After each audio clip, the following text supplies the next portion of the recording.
addition to the Shakopee roster tonight. First of all, number 3, Roberto Torres, is not in uniform. Number 3 tonight for the Sabers will be James Torgeson, a freshman defender. For the Eagan Wildcats, 2 additions to tonight's roster. You're adding number 24, Colton Murrell, a senior forward, and you're adding number 25, Tim Ekblad, a senior forward.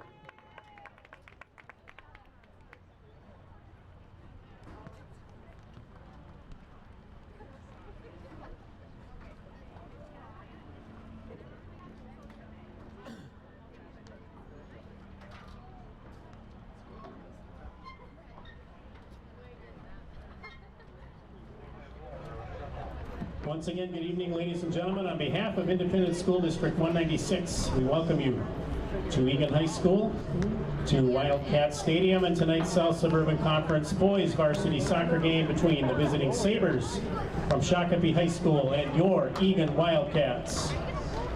Let's meet the starting lineups for tonight's game. First, let's meet the starting lineup for the visiting Shakopee Sabers. Starting with the goalkeeper, senior, number 0, Nick Eisensee. Defense, senior, number 2, Jefferson Hernandez. Defense, freshman, number 4, Rodolfo Contreras. Defense, senior, number 5, Jonathan Pitterly. Defense, senior, number 6, Alejandro Sanchez. Forward, senior, number 7, Imad Fatah. Midfield, junior, number 8, Dylan Harder. Midfield, senior, number 11, Nathan Martinez. Forward, senior, number 12, Michael Torres. Midfield, senior, number 17, Edre Acivas. And midfield, senior number 21, Nathan Dake. The assistant coaches for the Sabers are Michael Hoffman, Doyle Voss, Duncan Susi, and Zach Susi. And the head coach of the Shakopee Sabers is John Poppin. Ladies and gentlemen, please welcome our visitors to Wildcat Stadium this evening, the Shakopee Sabers. Now here is the starting lineup for your Eagan Wildcats. Starting with the goalie, senior, number 1, Isaac Woodley. Defense, senior, number 3, captain, Caden Larson. Defense, senior, number 4, captain, Donald Ty. Forward, junior, number 10, Derek Sy. Defense, senior, number 12, Jacob Brasso. Midfield, senior number 15, Evan Siljan. Midfield, senior number 18, Captain Nicholas Cron. Defense, senior number 21, Aiden Burns. Forward, senior number 22, Parker Jensen. Forward, senior number 24, Colton Murrell. Forward, senior number 25, Tim Ekblad. The Wildcats assistant coaches are Dave Bland and Trevor Hemphill. The head coach of the Eagan Wildcats is Tim Foley. Ladies and gentlemen, your Eagan Wildcats. The officials for tonight's game, the center referee is Kip Kylan. The assistant referees are Al Hartbrader and Jason Tarpinian. Good evening, everybody, and welcome to Wildcat Stadium in Eagan, Minnesota. We've got a great night for boys varsity soccer action between the Eagan Wildcats and the Shakopee Sabers. Like sands through an hourglass, these are the days of our lives. For a bunch of senior parents tonight, this is their last opportunity, at least in the regular season, to cheer for their boys on senior night here for the Wildcats.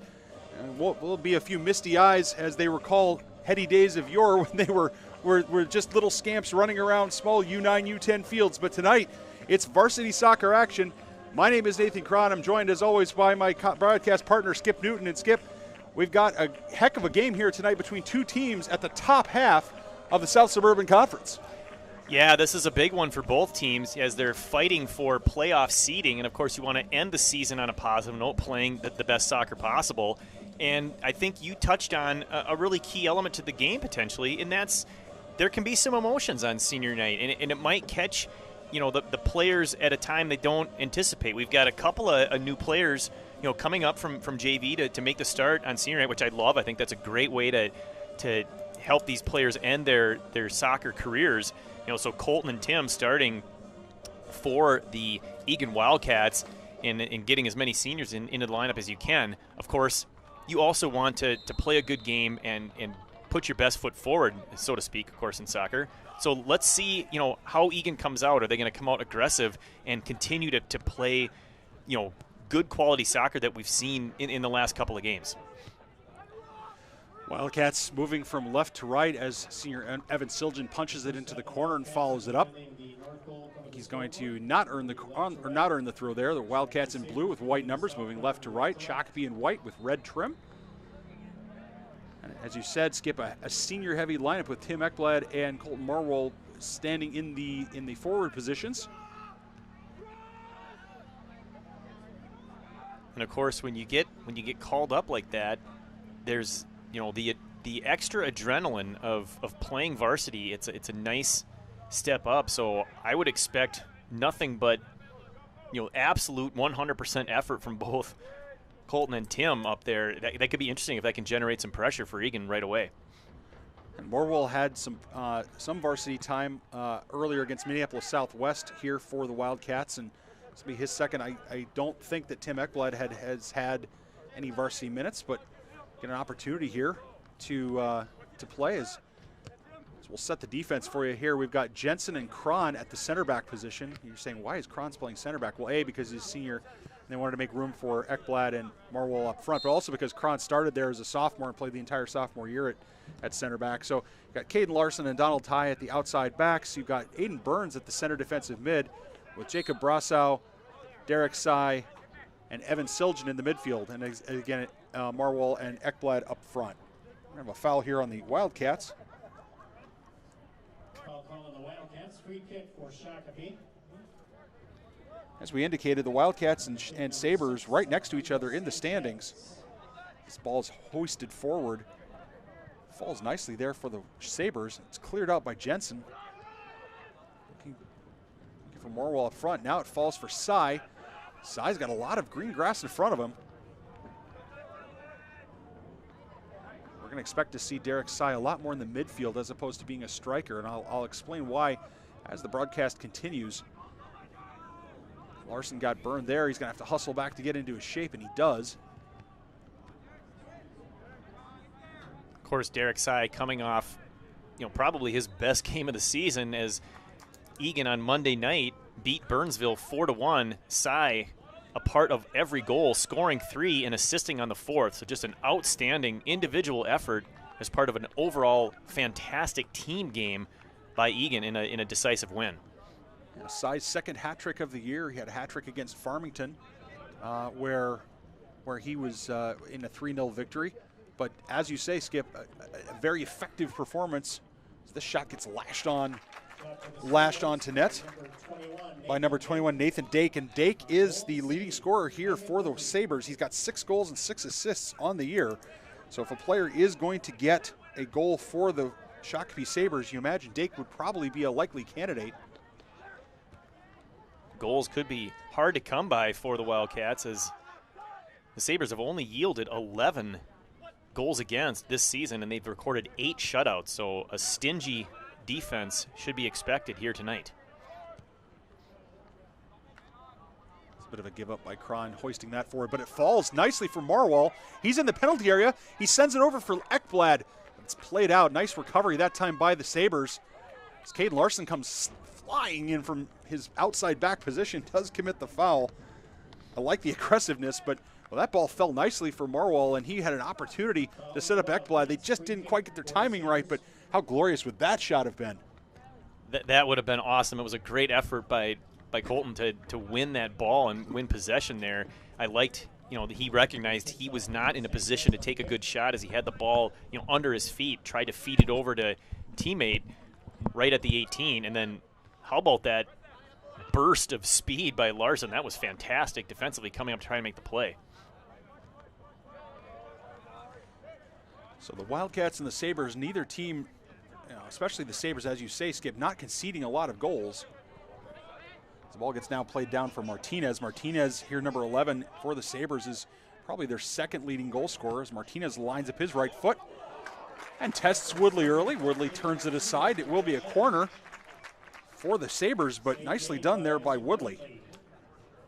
But that was a deceptively dangerous shot there, as it didn't look like it was going to be that harmful when he first let it go, but that thing had the upper corner written all over it. Well played by Woodley to force the corner kick. Kick from the near side.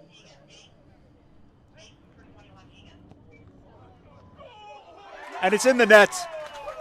Oh, what a beautiful, beautiful corner. That time from Sanchez, up from his defensive position, and I could not see, to be honest with you, I could not see who poked that in.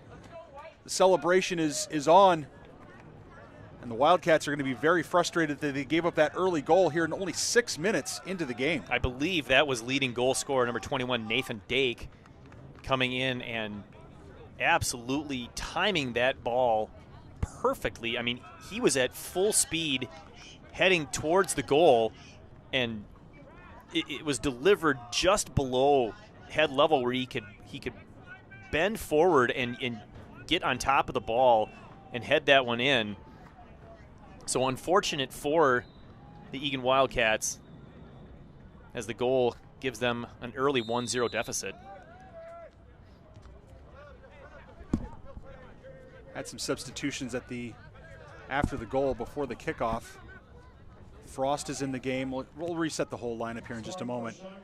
Scoring for Shakopee was Imad Fatah, with the assist to number 8, Dylan Harder. So Fatah from Harder in the 6th minute.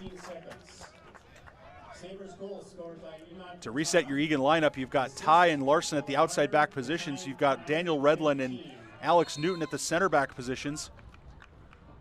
We're going to have a foul here against the Wildcats, their 3rd foul here early in the game. Midfield, we'll have Jack Joseph in the center defensive midfield position. Ryan Leonards, Derek Sy, and Gabe Frost are your other midfielders, with Big Parker Jensen and Nicholas Cron, the senior captain, your forwards. Newton there making a nice play against a much taller opponent. We'll have to watch to see if that becomes a problem later. Fatah is a big, strong forward, and Newton, while he's strong and fast, you just can't coach size. No, he had the biology working against him on that one. Not a lot of height in the family.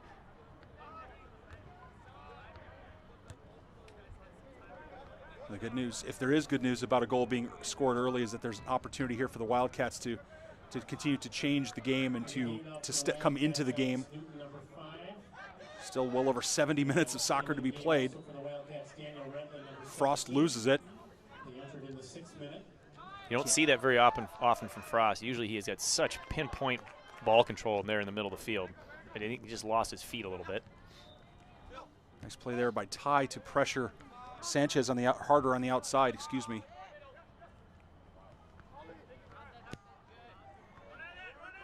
I like the aggressive play here by the Wildcats, pressing defensively. As Larson comes back for it.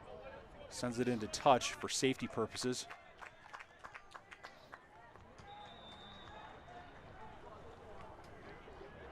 I mentioned our ETV crew, Dylan Straub and Nick Mudd, bringing you these great pictures. Thank you to ETV for giving us these opportunities. The Wildcats managed to turn it around. Now Cron with it. It's going to fumble through a couple of defenders. Ball's going to get played forward, and it's going to go out of bounds. Let's see if the Wildcats can do something offensively. In case you're just joining us, the girls did lose 1-0 to Shakopee. Shakopee scoring off a lone header in the 2nd half.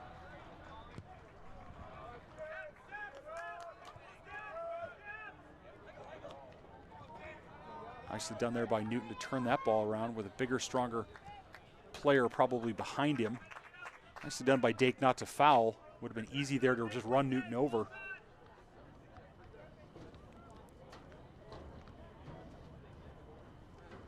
A good job of using his speed, Alex Newton there, and then positioning his body so that Dake could not get by him. And then as he went to clear, it was deflected off, so even won the throw-in as well. Wildcats have to, probably don't want to go too long here as this ball falls for Cron. Nicely done. He slides it forward. He thought Cy was going around him on an overlap, and he didn't. I was just going to say that Wildcats can't go too much farther without testing Eisency,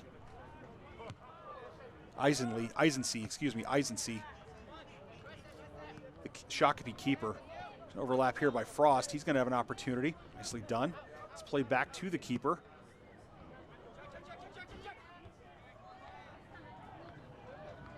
Falls for Leonards off of Joseph. And it's going to go out of bounds for a Shakopee throw. You see some haze here in Wildcats Stadium on the camera, towards the up near the lights. There is I'm not sure if it's somebody's got a big bonfire going or exactly what the deal is, but it sure smells like a bonfire.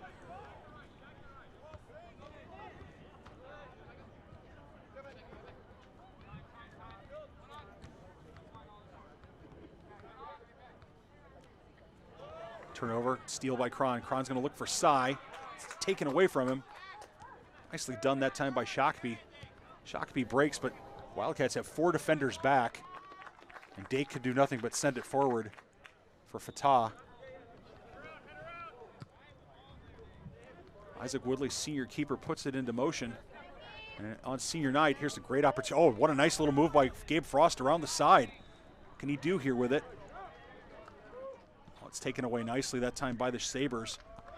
It's not cleared. Does fall for Cy. Cy with the left foot towards goal. Call that a shot. Wasn't on goal, but it was definitely the closest thing the Wildcats have had to a scoring opportunity, Skip.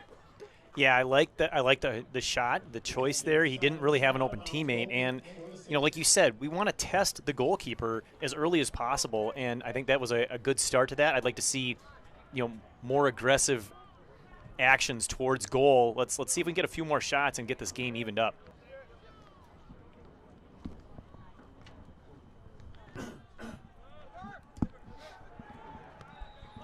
NC with a nice goal kick. Well to the other side of the field. Dake. I'll check that's Fatah.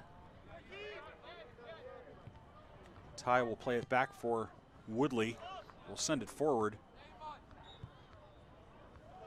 Nicely done that time by Cy. Leaping over some taller players. Now he's going to chip it forward. Cron's going to have a speed advantage, but gets too deep. That's a good ball. It was outside the football numbers. And Eisency did a great job. Eisency did a great job of coming off his line. That was a risky play by the keeper, but he made it work.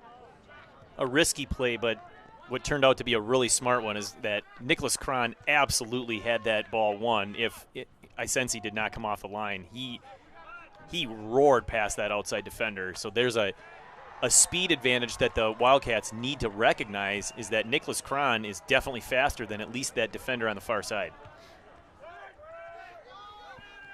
Dake with it now. He's going to have all sorts of green grass in front of him. Wildcats are going to have to step on him. It slid forward for Fatah. It's going to fall on the left, and Fatah puts it well over the net. Oh, Fatah had a brilliant opportunity there. Dake set him up beautifully.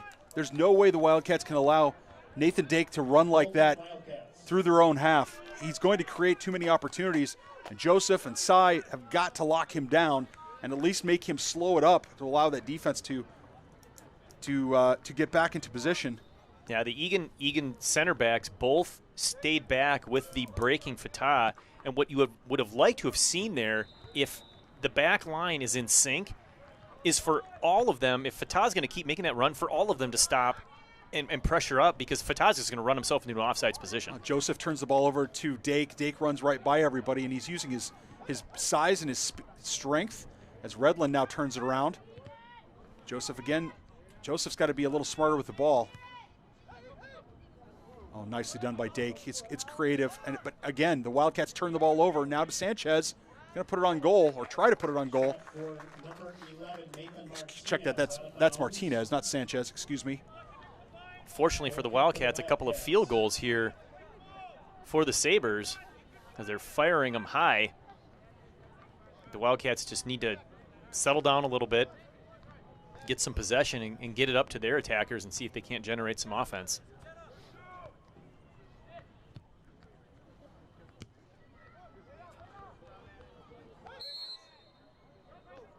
offsides here on the Sabers. Nicely done that time by the Wildcats to earn the free kick. Wildcats are going to have to do something here to put together something. The Shakopee girls lined up and played a really tight defensive back, and right now the Shakopee boys are really packing the box, so to speak, in terms of, you know, dropping 4 into coverage, into their defensive coverage, and really not coming out of that too much. Not a lot of overlap so far. It's going to make it hard for the Wildcats to penetrate unless they can get somewhat creative.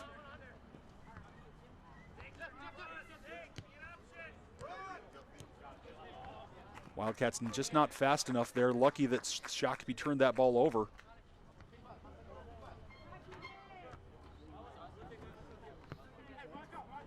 Unlucky there off of Parker Jensen. Parker Jensen, of course, moving from center back to forward and scoring this year from the forward position. You almost get the sense that Shakopee is content to play some great defense and hit on the counter because they've got some great physical abilities there in Martinez and Dake. And of course Fatah, this goal scorer. Yeah, the athleticism up front for Shakopee is quite obvious.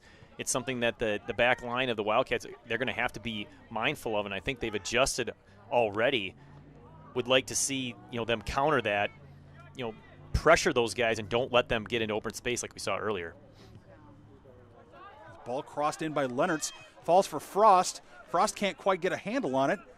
He's in the penalty area though. Nice move by Frost. The ball comes up. Might have been a shout for a handball there, but nothing doing. The AR had a great look at it. Didn't see any hand contact.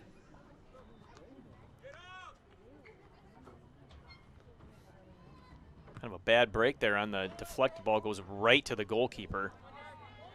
Of course, a few other things could have happened that would have been much more favorable for the Wildcats.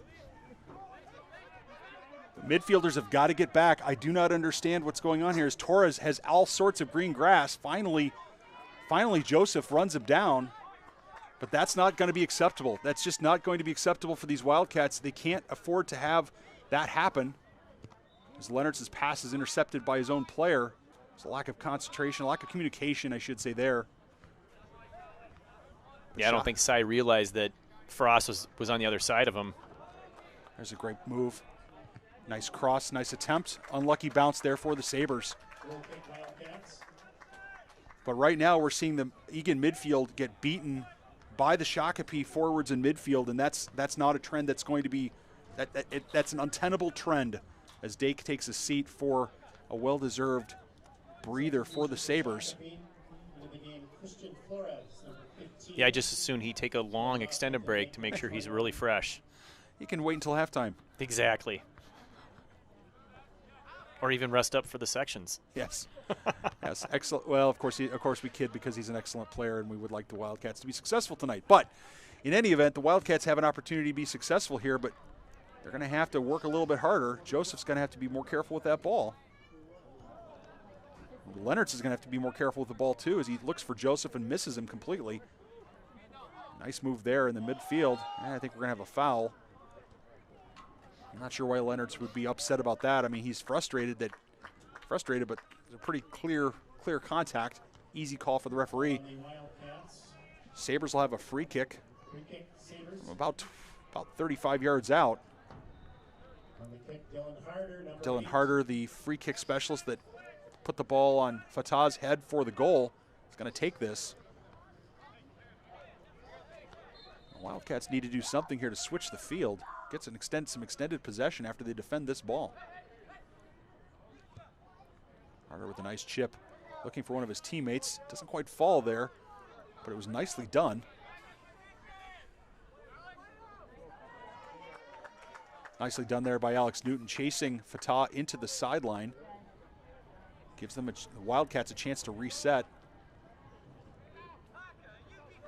As Ty now wins the throw in the corner. Nicely done by Donald, one of our senior captains here for the Wildcats. Frost pushed off the ball. He's going to have to be more physical. Fatah slides it across, is looking for a teammate. Nicely done there.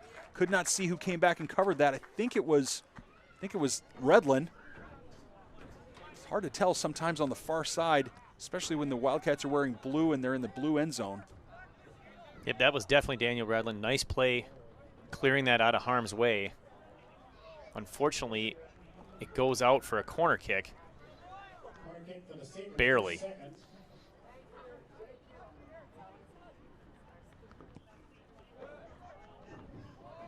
Oh, nicely done by Isaac Woodley.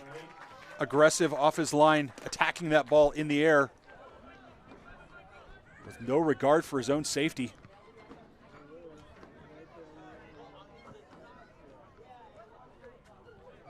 Punt falls for Frost. Joseph's going to try to control. Sprays it out for Larson, far too hard. Larson almost turns it over, gets it back. He's going to have to do something tricky here. Larson sends it up the line, touchline for Cy. Shakopee again on the attack as Woodley comes out to claim it. Frost has got all sorts of room here. He's got to get a touch to that ball, though. Now he does. He's got Jensen breaking. What can he do? He's going to try to hoof it forward for Jensen. Ball's going to get played back over his head for Ty. And Ty fumbles the ball out of bounds. Slightly worrisome here for the Wildcats. Derek Sy, number 10, down on the field. Not sure if that's, I did not see a heavy contact. I wonder if maybe that was an ankle or a cramp or some sort of cramp issue. Yeah, you always wonder what's going on when a player goes down with an injury away from the ball like that. I mean, the odds of that being contact is, pretty low. So hopefully it's maybe just a slight cramp and he'll move off the field on his own power and then able to walk it off and he'll be back shortly. One of the Shakopee defenders coming up to to shake hands with Cy. Wonder if maybe there was some contact away that we didn't see. Just some incidental contact that had Cy on the turf. But in any event, Emilio Villasenor, number 11, will check in for the Wildcats. Take Derek Cy's spot, as well as number 6, Davis Hackenmuller will make his first appearance. So we'll see what the Wildcats have here up their sleeves as the ball now falls for Jensen. It's played out by Sanchez. And then Contreras puts it into touch. Check that, Emilio Villasenor did not come onto the field. It was just Hackenmuller. Ties throws looking for Cron. Gets over the head but can't spin. Falls for Joseph. Joseph's going to lash it towards goal. Not a bad idea by Jack Joseph. It was on net. It's the first shot on goal here for the Wildcats tonight. We're over halfway through the first period of play. Yeah, that's a tough volley, left foot, about 20 yards out. He did a nice job of focusing on contact and putting it in the right spot. Unfortunately, just couldn't quite get enough on it, but really nice play there, and I like the shot. Here's the ball for Cron. Cron's going to win this race. He's going to chip it towards the goal. Nicely done that time by Shakopee. It's recovered that time by Hackenmuller. Hackenmuller with it on the edge of the penalty area. Running out of options. He's jumped there by three defenders. Somebody in blue's got to help out Davis Hackenmuller in that situation. Heady play, both literally and figuratively, by Cron that time. But Eisensee did a great job of coming out, and then even better, his defender got back behind him to keep that ball from going into the net. The Sabers back in the game, Nathan Dake, number 21, going out Dylan Harder, number 8. Cron earns the foul here. Wants to take this quickly. You hear the Eagan bench screaming at him to give some guys a chance to get up. Sometimes taking it quickly can work, but in this case, Cron's going to have to wait. Yeah, I think I like the idea of waiting here, letting your team set up. Great ball in there. Looking for Jensen. Oh, Jensen just could not get his head to it. It was a beautiful ball by Cron. Jensen made a great attempt on it, great attack it. He just couldn't get a head to it. Little surprised that Isensi did not come off the line there and try to catch that ball in the air. Perfectly delivered by Cron.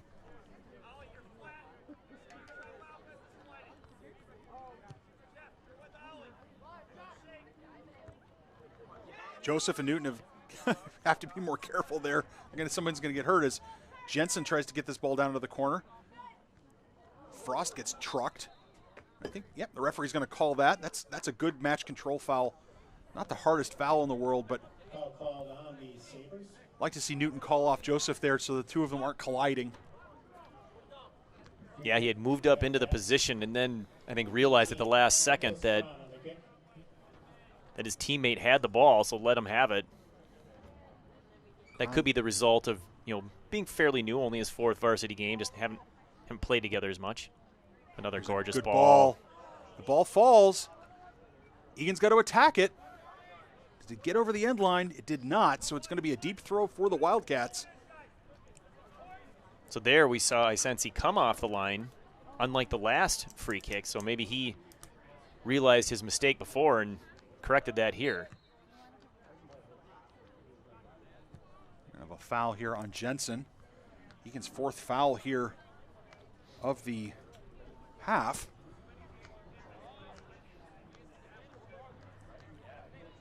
A little bit of frustration showing from a couple of the Wildcats. I feel like they should have had a better payoff from that sequence. I think it's fair to say everybody cheering for blue and white tonight would tend to agree with them.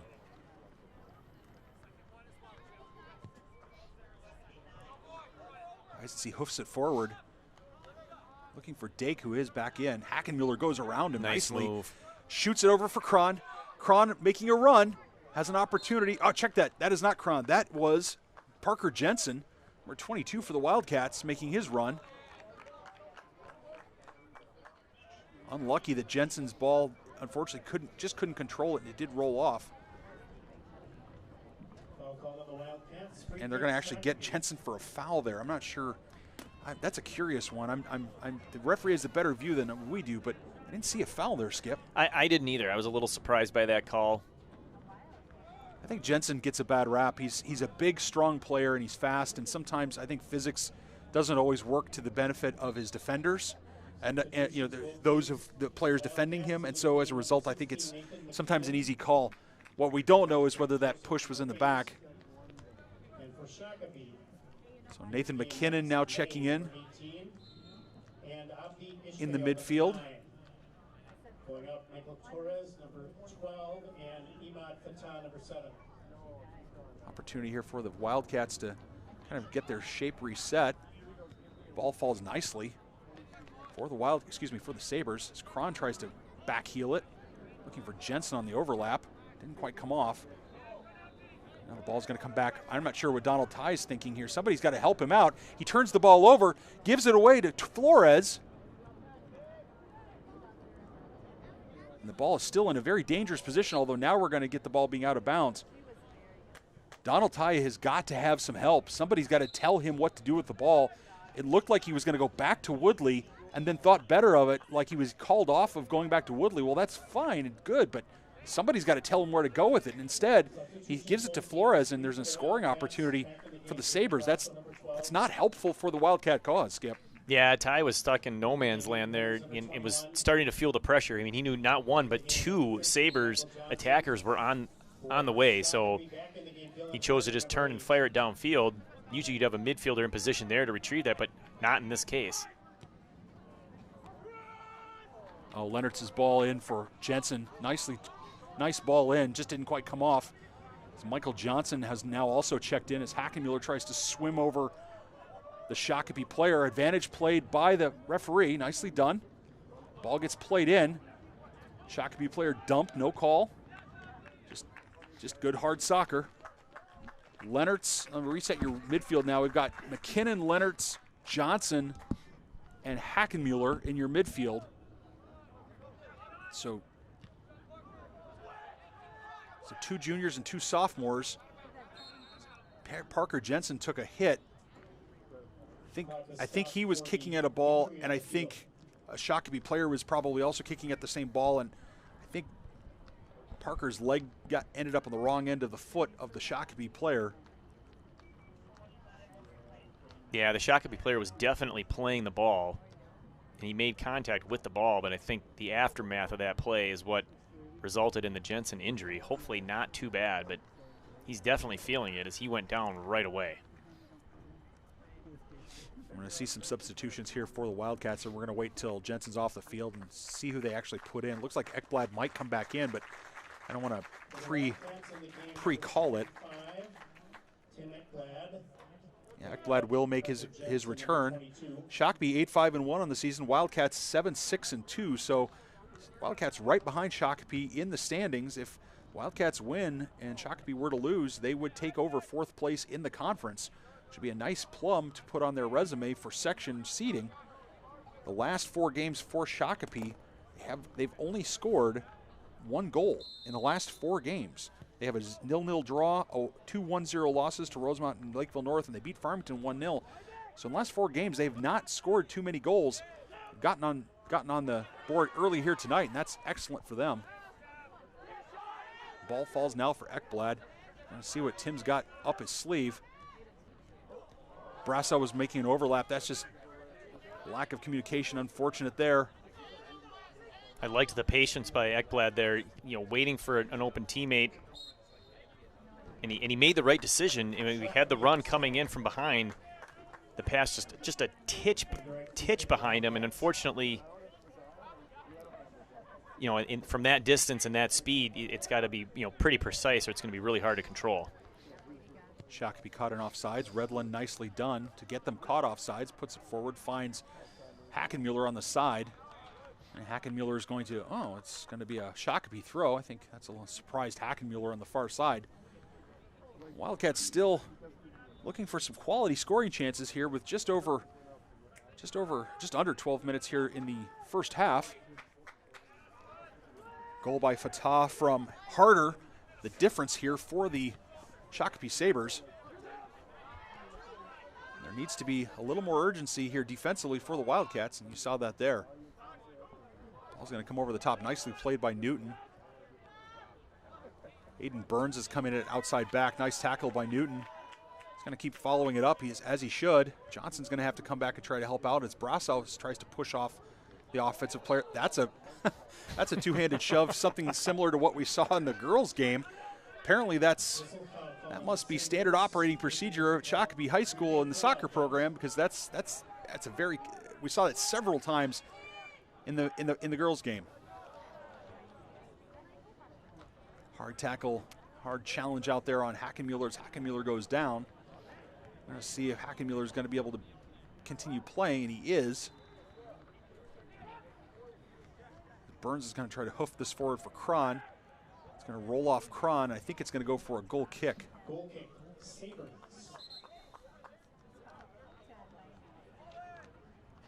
Wildcats need to string together a couple of passes and get some possession in the Shakopee zone. It's been in the middle or back in the Eagan zone for the majority of the half. It's not like the Sabers are drastically outplaying the Wildcats. They just seem to have the passing lanes locked down, and Eagan's struggling to find something to get them downfield. Let's see if they can make something happen here. McKinnon watching Dake there. McKinnon, very athletic, just runs with him. Nicely done by Newton. He's going to turn to the outside where there's safety. Nicely done by Alex Newton just to get safety.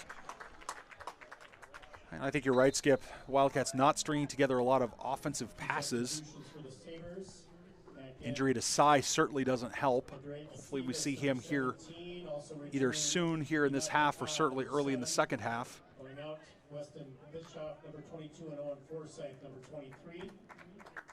Also would like to see Jensen come back onto the field. It's senior night for the Wildcats, so we'll have a halftime presentation with all the seniors. So stick around for that. This is the last regular season game for both teams, the Sabers and the Wildcats. And the Sabers and Wildcats will both be in section playoffs. Jacob Tran holds onto that ball just a little too long, and it's intercepted there by Shakopee. Both teams will be playing in section playoffs starting next week. There's a quick pass, nicely done, looking for Lennertz.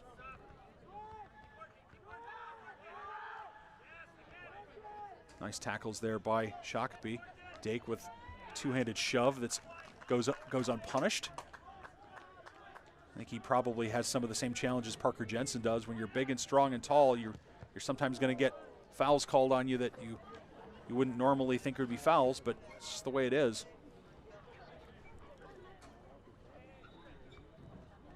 Just over 8 minutes to go here for the Wildcats. Cron comes over, tries to make something happen. Sees Johnson on the far side. Johnson takes a touch, sends it forward for Brassau. Brassau finds Ekblad in the corner. Nice sequence here by the Wildcats. Ekblad's going to have to, he's going to earn the throw. Nicely done by Ekblad. Wildcats could really use a scoring opportunity here, Skip. Yeah, it was a quick counter. Let's see if they can get it into the middle and get somebody to get a good shot on goal. Well, Cron laid it out for Ekblad, and Ekblad just did not come onto the ball. That's really unfortunate. Cron laid it out for his teammate, and Ekblad just wasn't thinking that was going to be his ball. But a series of throws here for the Wildcats. Skip, the opportunity still hasn't gone begging.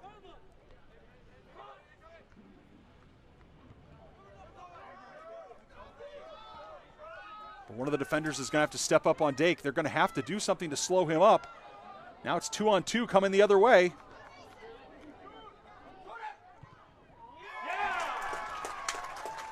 Unfortunately, they can't slow him down. That would have been one of those opportunities where I think stepping in front of Dake as he's coming down the field, even if you don't stop the ball, get in the way and take one for the team and have him, run over, but get your body in front of him as he went by at least 2 Eagan defenders as they stepped up and tried to stop him, unable to slow him down, and he finishes for the 2-0 lead. No, it was a magnificent take by Dake. It was very poor defending by the Wildcats. I mean, someone has to.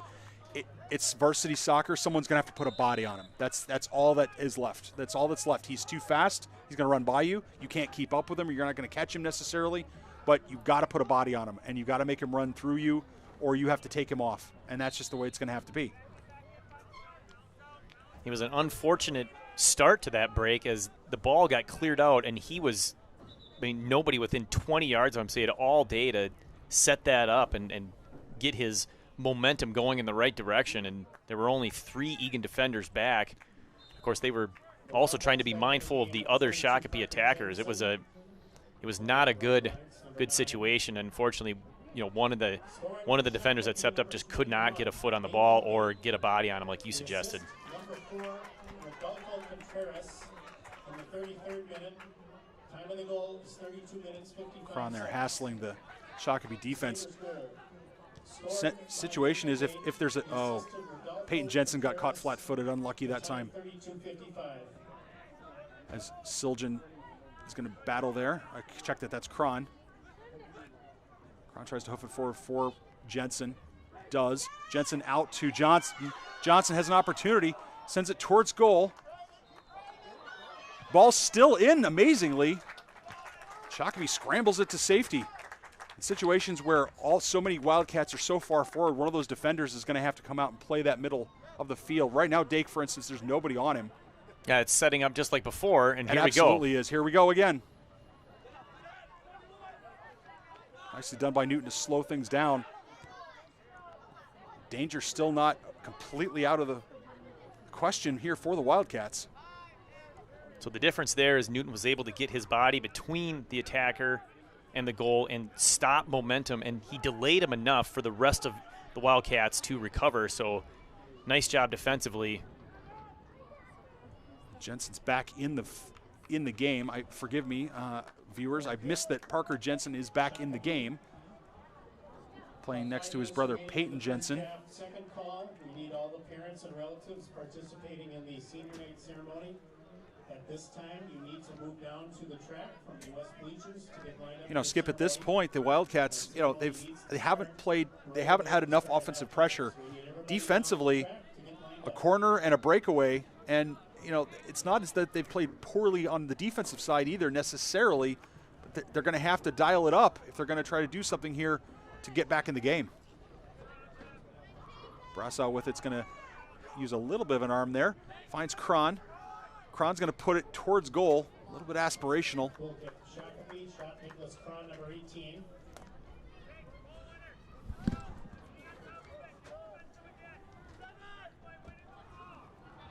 All right, ladies and gentlemen, Nathan's got to step away because he is one of the parents for senior night, so he'll be gone momentarily as I'll bring you the rest of the half here. As Nathan said, Eagan, just a couple of unfortunate defensive plays resulting in the 2-0 deficit. They need to get something on track. Some physicality at the middle of the field, no call. Shakopee controls. A couple of passes back, now they go long. Redland makes that play. But Shakopee still with possession on the far side. Passing attempt is intercepted by Eagan. Comes to the near side. Johnson has it. He's going to look up for Jensen. One goes off of him, but stepping up is Nicholas Cron. Tries to put the burners on. He saves it from going out of bounds. Nifty little play, and he forces a deep throw in. A great play by Nicholas Cron. The Shakopee defense lulled to sleep as they thought it was out of play. Cron said, not so fast. Oh, and an unfortunate break there for Johnson as he had it at his feet, wasn't quite ready for it, and he just deflected off.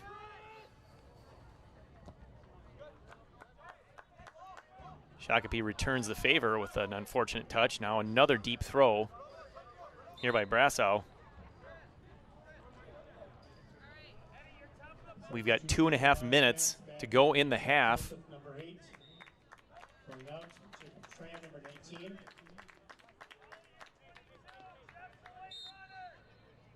See if this can result in a scoring opportunity. Johnson has it off the throw. Brassow kicks it in. Now with an opportunity, here's Cron. He's defended by not 2, 3 defenders. It's cleared out, and now Shakopee on the counter attack. It's number 7. We've seen him before. He's already scored a goal. That's Fatah. Slowed down by Eagan. Throws it in for Dake. Newton gets partial header, but then recovers. Makes another play. Now here's a shot that goes well wide. Didn't quite have the body control that he needed in order to put that on. And an offsides call would have negated the goal anyway, so this will be a indirect free kick for the Wildcats. Woodley gives it a boot, coming to the near side. Johnson's there to control. Well done. Nice touch. Got Joseph in the middle. Joseph controls it. Tries to do a long pass for Jensen. Back to Johnson. Johnson up. Touch pass by Cron. Can't quite get it through. 1 minute remaining in the first half. Egan's struggling over there. It's 1-on-2.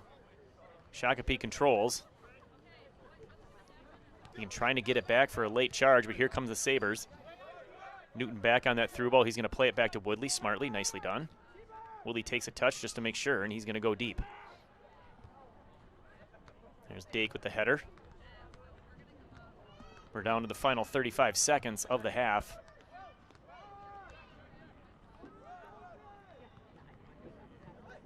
Dake plays the throw to his teammate. Cron there to defend. Good pressure defense, forces a pass back. Now here's a break by Shakopee. Redland stepping up quickly, nicely done. Great defensive play.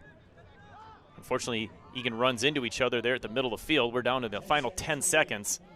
So all Eagan needs to do is to continue to delay. They don't want to give up a shot here. Here's Fatah. Newton defending, keeping on him, staying in between him and the goal. Well done. Nice team defense. Excellent job by the defense to keep Shakopee away from goal. There's a nice battle there by Fatah and Brazel as you see them hugging at the end of the half. That's excellent sportsmanship there as the two opponents recognizing that they're both just battling for the ball. Good physical game. Soccer's a physical sport. And no hard feelings, right? I mean, that's how the game is played, and well done. I like to see that. What I don't like to see is a 2-0 deficit for the Wildcats as Shakopee has taken the lead. The first goal on a corner kick, a beautiful header off the corner for the 1-0 lead, and then a breakaway by the Shakopee Sabers off of a counterattack. Number 21, their leading scorer, Nathan Dake, taking it the length of the field, going around 2 defenders and putting it in past Woodley for a 2-0 lead. We are going to take a break for halftime. It is senior night. We will be back in about 9.5 minutes for the second half. For Nathan Cron, my name is Skip Newton. Thank you for watching Eagan TV. We'll be back for the second half, ladies and gentlemen, in just a little bit.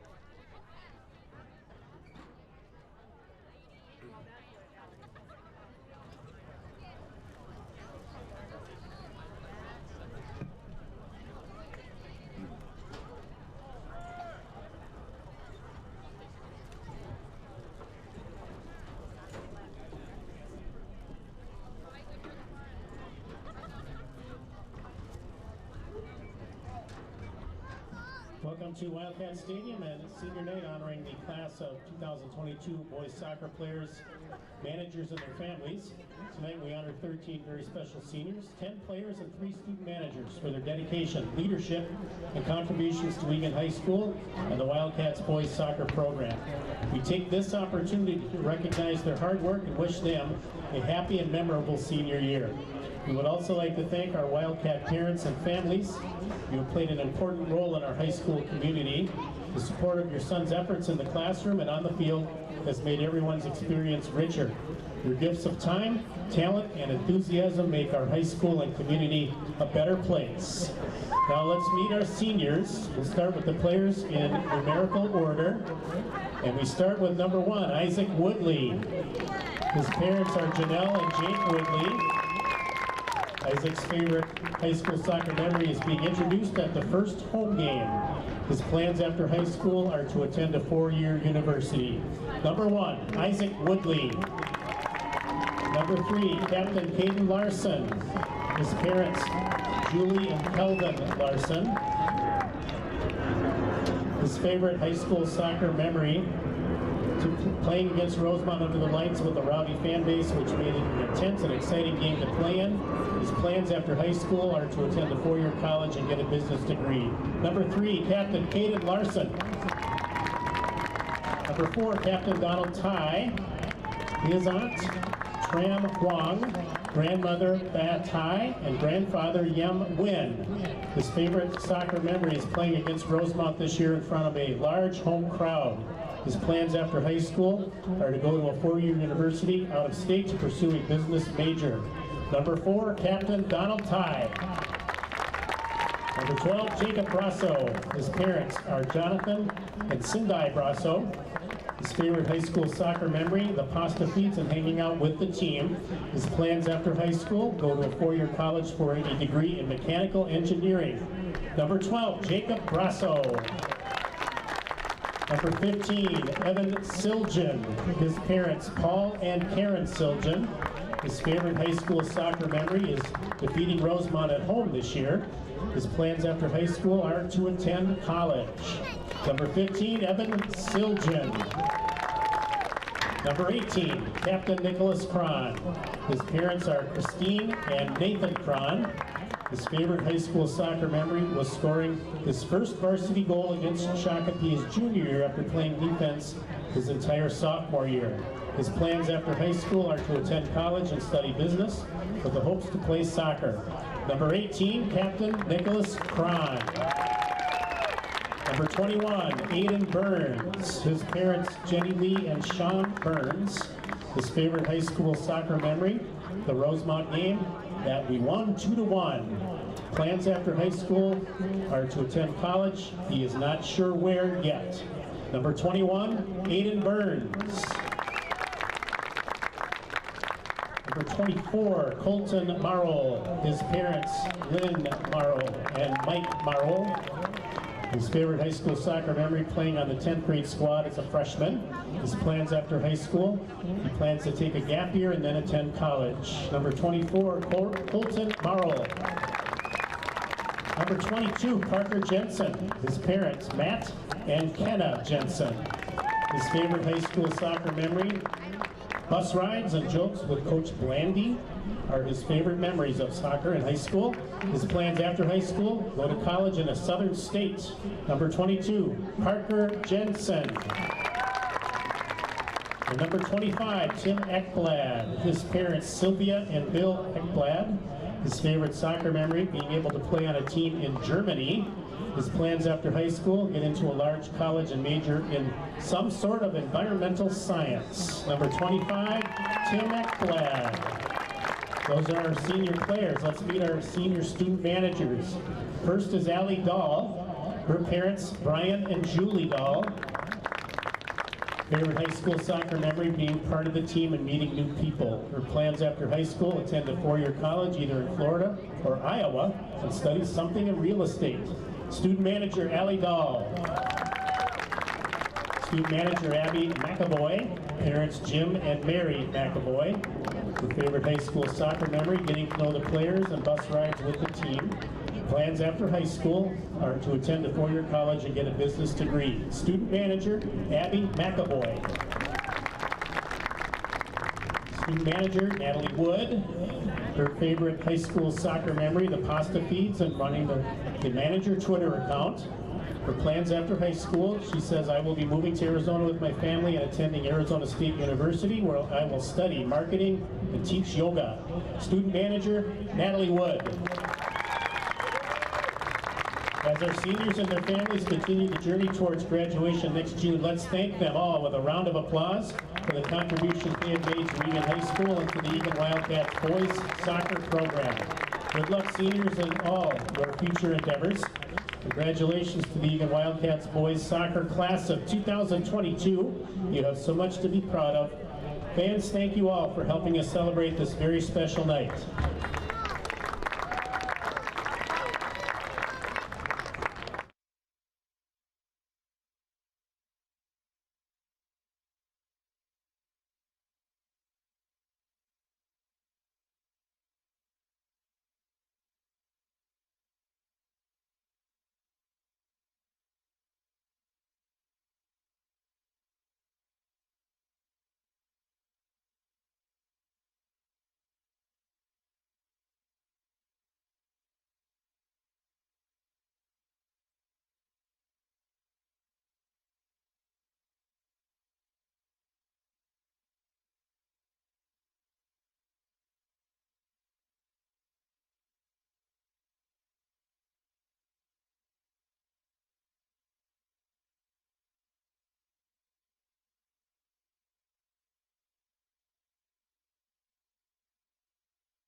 Welcome back for second half action. It's boys varsity soccer between the Eagan Wildcats and the Shakopee Sabers.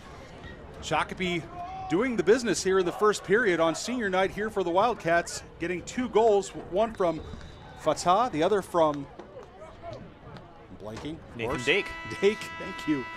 Dake, one from Dake, one from Fatah. Wildcats haven't troubled keeper Nicholas Incy yet, the way we would like to see them if you're a Wildcat fan. Shakopee, obviously a good team. They're in the top half of the South Suburban Conference. A couple of really dominant players, but you get the sense that the Wildcats, if they can string together some passes to unlock this defense, they might have an opportunity, Skip. Yeah, absolutely, Nathan. I think that's been really the difference in the game, is that they've got a couple of really star players that are controlling play right now, and we need Eagan to counter that. And it's been all Fatah, and especially Nathan Dake in the middle. I mean, he's got size, he's got speed, he's got control, and that was on point for the goal, where he got control of the ball maybe around the 20-25 yard line and took it basically from coast to coast all the way down for the score. I mean, a couple of Eagan defenders tried to take it away from him, and they not only couldn't touch the ball, but couldn't get in his way. And unfortunate that resulted in the second goal. So if Eagan can counter, I mean, I see right now that Derek Sai's back in the game, so that's a good sign. We just need to counter and get a goal early to get some momentum. We'll see what the Wildcats can come up with here. We've got Larson and Ty as your outside backs. Newton and Redlin are your center backs. Jack Joseph holding down the center defensive midfield position as the ball gets sprayed to the middle. Here it falls for Joseph. He's got Sai, Leonards, and Frost with him there in the midfield. Kron and Jensen back on after his injury are your forwards. It's pretty obvious that Shakopee, with, as you said, with Dake and Martinez and Fatah, some of these great players they have, they don't have to be overly aggressive in terms of committing bodies forward. As you see there, the Shakopee Sabers get caught for offsides. Shakopee faithful not overly thrilled with that call, but it was probably the right call. Yeah, I actually thought it was fairly clear when the ball was kicked, so I'm a little surprised. I think Fatah was the one, with his arms up in the air. I don't think he was the guilty party. I think it was his teammate that was offsides, and he was close enough to the ball where he definitely impacted play, so it was a good call for the offsides. The challenge here for the Wildcats is down 2-0. They really have to do something special. And that back line for Shakopee looks like they're incredibly disciplined. They're staying nice and tight. That ball magically stayed in. I'm not sure how that happened. Falls to Frost. Frost flicks it out for Ty. Ty was going the wrong way. It's an opportunity that Frost wishes he had back. That ball, I think, is probably going to find... Actually, that's not going to get out. Newton's going to play it on the line. Hoof it forward for Jensen. It's going to be intercepted there by Shakopee. Someone's got to... I just... Offsides. Absolutely offsides. That was an easier call from up here. Fatah offsides. But, Skip, I'm not sure what's going on here. How does Sanchez be able to... How can you let Sanchez dribble 30 yards without stepping on him? Yeah, they're not stepping up and getting in the way. I'm not sure what the deal is. I don't know if they're intimidated by the speed. That's been a couple of good speed moves there, but Eagan needs to be a little more aggressive to the ball. Fortunately, on that last play, the two defenders that were on the near side didn't drop back far enough to prevent the offsides call, so a good job there recognizing the play. It's a nice step up by Ty. He overlaps on the outside. Tries to find it, does a nice job. Play. Chipped in by Frost. It's headed out. Nicely done there by Sai. The ball does come flying into Incy. That is at least a shot on goal. That had kind of, in the Wildcats' first scoring shot on goal here for the second half. Shots are 6-6, but to be honest with you, not too many of these shots have troubled the Shakopee keeper. It was a nifty play there by Ty there to not only step up, like you said, and win the ball, but then to prevent it from going out of bounds for a goal kick.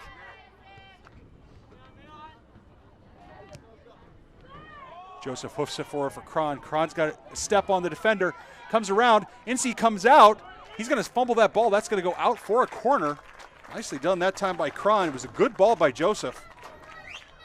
And amazingly, in game 2 of our doubleheader, the first Eagan soccer corner kick of the night. That's right. That's right. We've played 40 plus 40 plus 40. That's 120 minutes without a corner for an Eagan team. So we have Peyton Jensen come in for Derek Sai, and that's a bit of a worry here for Wildcat fans. think Cy was giving it a try out there. Not sure if, hopefully that's not an injury issue. Oh, as someone was that Parker Jensen was flying through the air like Spider-Man. What an attack. Jensen with it now on his feet, tries to find a teammate, can't. Joseph stepping up hard. Leonardson and Joseph there watching. Now Ty's going to step into it.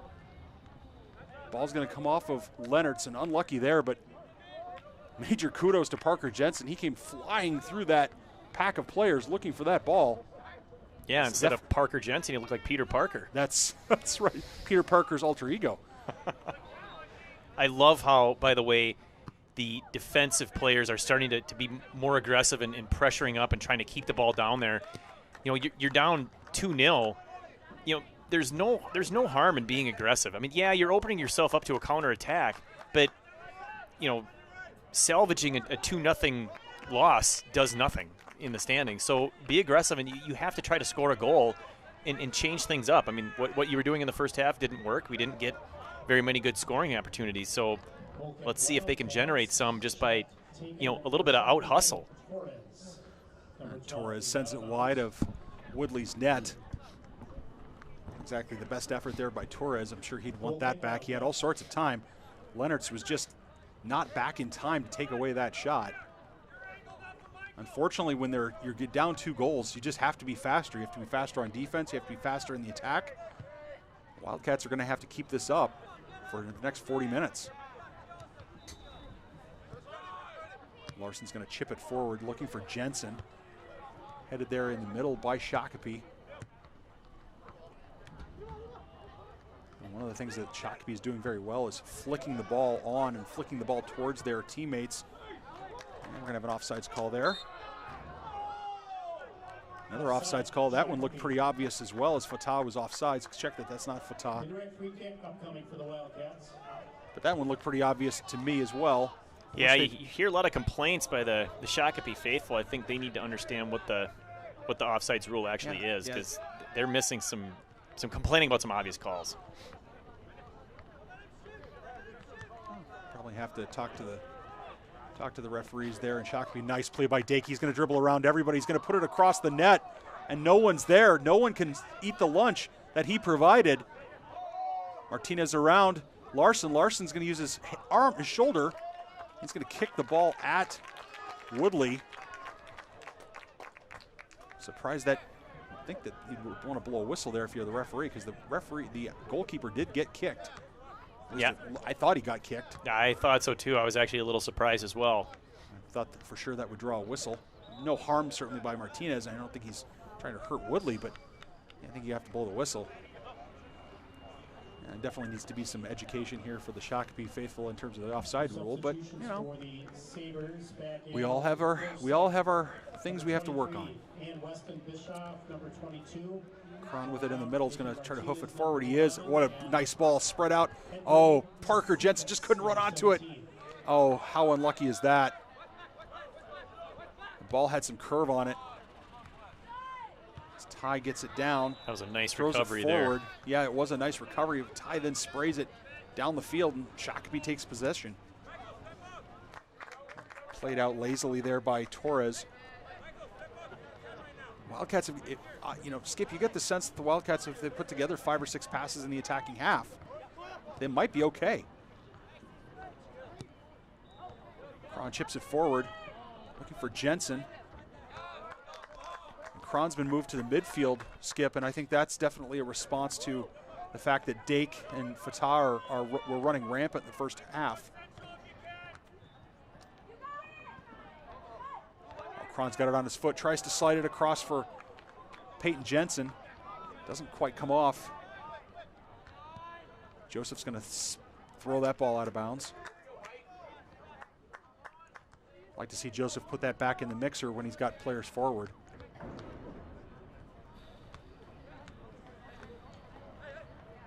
I think as Eagan gets down into the penalty box area, I'd like to see some shots, even from some bad angles. Just take something and see what you can do. Now there was a nice play by Redland. He didn't play the ball, but he got in the attacker's way. That's exactly what we were talking about in the first half on Dake's goal. So lesson learned there. Well played by Redland. And a nice turn there by Leonards on the near side, as you saw on the counter. He was also going to compliment Newton for doing a nice job of. Cron's going to find somebody. Comes back to him. Let's see if he can do something else with it. Nifty. Oh, he goes around him, of course. Cron driving, slides it. Falls for Jensen, now falls for the other Jensen. Jensen looks for Cron, but it's deflected. Whenever Cron makes that run, these Wildcats have got to know that that ball's going to come sliding to the middle, and they need to be going towards the goal. Have their hips going towards the goal. That's how they're going to get goals. Yeah, it looked like one of the Jensen brothers just got the ball stuck under his feet. And of course, that's one of the most frustrating things. You can't get a good shot on goal. You have to get it out in front so you can at least take one step, even if it's a half step, and get a little bit of momentum heading the right direction. It'll be interesting to see if we, with Derek Sy on the bench, it'll be interesting to see if we see Derek the rest of the game, or whether they're going to hold him out for sections if this game, especially if this game doesn't get any closer. If the game gets a little closer, it gets a little more challenging. Keep him out. It's a nice play by Leonards and Larson. Leonards crosses it in, looking for Jensen. The ball falls. Oh, Joseph there, just too hard to touch. Here's a shot by Cron with a left foot curling towards the goal. Nicely done that time by Cron. Although if Joseph had been able to control that without that big touch, I think Joseph would have been lined up for a beautiful shot. Yes, and to continue your point, or to finish that off, I think that's probably the discussion that the coaches are having on the bench about Derek Sy, right? If it's a 2-goal game, yeah, you want to win the game. It's important for seeding. It's important for momentum. But ultimately, there's for sure one more game to be played, at least. This is not a win-or-die situation. The next game is, for sure. We know that. I'd rather have 100% healthy Sy for that game than risk, further injury in this one, when ultimately the outcome isn't critical to the future of Eagan Wildcat soccer. Newton smartly playing it back to Woodley. I'd like to see those players open up for Woodley, so he has an easy pass down. Joseph nicely done there. Unlucky there. It was quite the traffic jam there near the 50-yard line. So Cron has moved back into that midfield position. Leonards has been he's been dangerous here on the near sideline. A couple runs. Joseph dump. Jack would argue he probably got hit there. Oh, here's a great ball for Jensen. Jensen might have an opportunity if he's able to get to that ball. He doesn't. They're going to call a foul on Jensen. And I thought they could have called a hold as he was trying to make his run. He was being held back by the defender. No call is made. Yeah, I think that's a harsh. They didn't call the hold on Jensen, and then they call what was contact, but well after the ball was gone. Number 6, Alejandro Sanchez. Not sure about that one.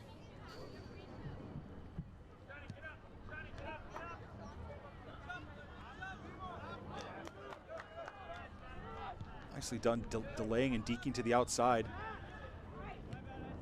Oh, nicely done. Leonards says, if Leonards needs to control that ball. Leonards needs to come back now. Yeah, that pass to Leonards was a little hot.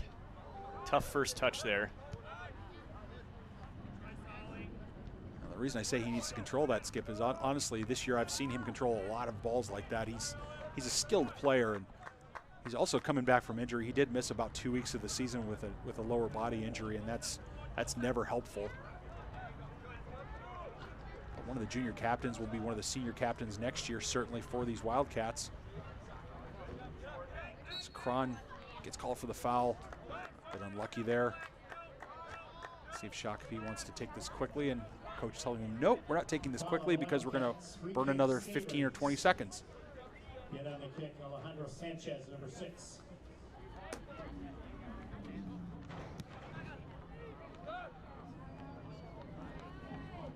Joseph's header falls for Fatah.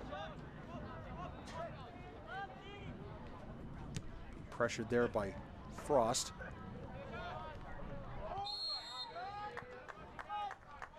Offsides on Shakopee. Shakopee offside. Which, to be honest with you, doesn't really bother you too much if you're the Shakopee coaching staff, because you have a 2-0 lead. So you like your offensive players, the talented ones, the ones that are going to score your goals. You want them making runs, and with a 2-goal lead, why not get called for offsides if you can try to push the boundary? Yeah, they know that a third goal here is probably the nail in the coffin. Nice pass. Nice touch by Jensen. It falls for Leonards. Leonards is going to have to do something here. He's got a good left foot. Somebody needs to crash if you're a Wildcat. Jensen does a nice job there. Check that's Frost. No, that is Jensen. Lots of contact down there. Falls for Kron. Kron's going to try to do something with it. Sends it over for Joseph. Joseph's going to have to get it off his foot. Cross back in for looking for Jensen. It's hoofed out. Newton's going to lose the size battle, but wins the ball. Ball comes back to Larson. Sends it forward. Game's gotten a little run and gun here in the last minute or so. And that's certainly, to be honest with you, that plays to Eagan's advantage. Yeah, I have no problem if this game opens up a little bit. While Shakopee has a couple of really fast guys up front and in the middle, I'll take our speed up against their back line, any day. Absolutely.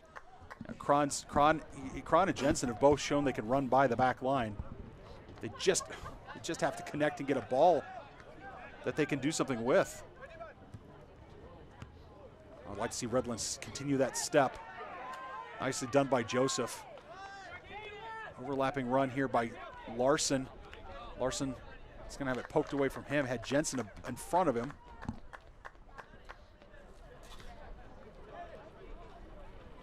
Larson's going to find Kron down there in the penalty area.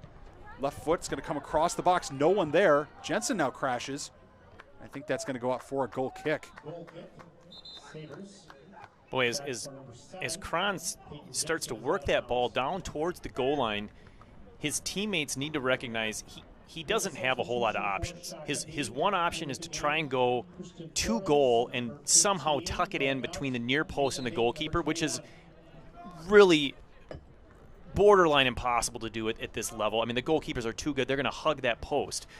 So he has to come back with it towards, the 6 or the 18, and that's where those, his teammates should be setting up, anticipating that pass. It's done by Joseph. He's going to earn a foul there for his trouble. It's a nice foul, good foul by Shakopee to take to break up that momentum of that attack. You could argue that might have been a bookable offense.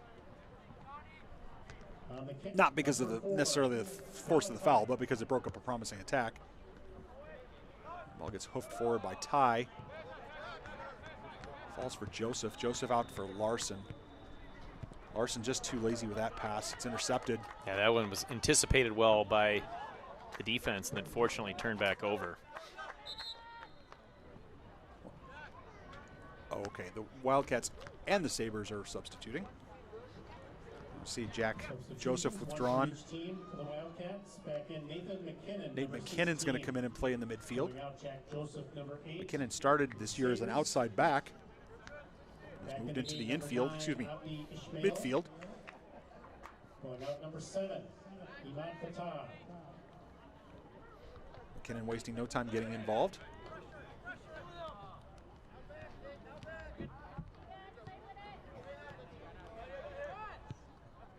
Wildcats are going to have to press a little bit if they're going to.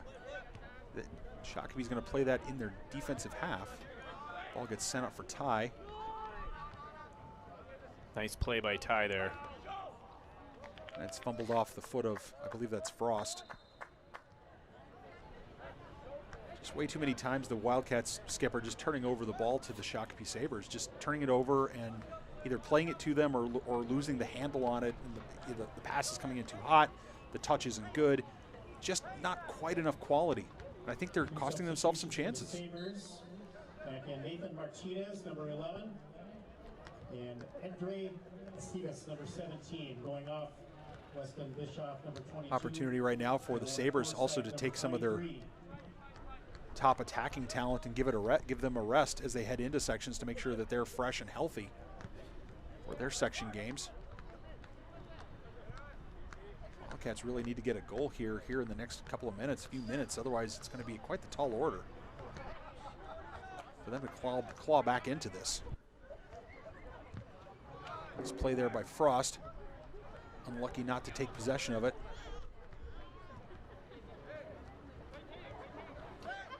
McKinnon goes to the inside. Jensen tries to get a spin to Cron. He's going to get fouled. Check that, that's Jensen. It's the second time I've confused Parker Jensen for my own kid tonight. So the pressure there forced the turnover, and now a great scoring chance. Well done by Eagan. This is a direct kick, I'm assuming, and it is, and needs to be a shot to goal. Yeah, it's got to be a shot on goal, and there need to be bodies in front of. There need to be bodies in front of or moving around the area to look for rebounds. So if everyone's standing still when Cron strikes this ball, we've lost the battle. And Cron put that well over everyone. He's extremely disappointed with himself. Yeah, you definitely wanted to see that on goal, if not in the goal, at least an opportunity maybe for a rebound, something crazy.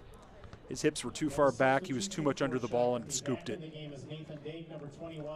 It's definitely not the quality that he would usually bring to the table. Dake's going to come back into the game. Create matchup problems for virtually everyone.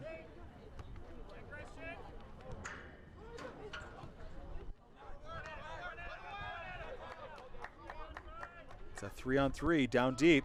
Ty's going to watch. Ty, nicely done. Nicely done by Donald Ty. We're going to have an injury timeout here. I think that's can't see who that is. That's Alex Newton. Okay. He collided with the Shakopee player, and I don't know exactly what's hurt because he doesn't look like he's limping. I wonder if maybe he caught an elbow in the face. I don't know. It was weird for him to go down and then not get up right away. Substitution for the Wildcats back in the game. Brasso and Redlin will come in. Check that, Redlin was already in. Ty's going to move to center back.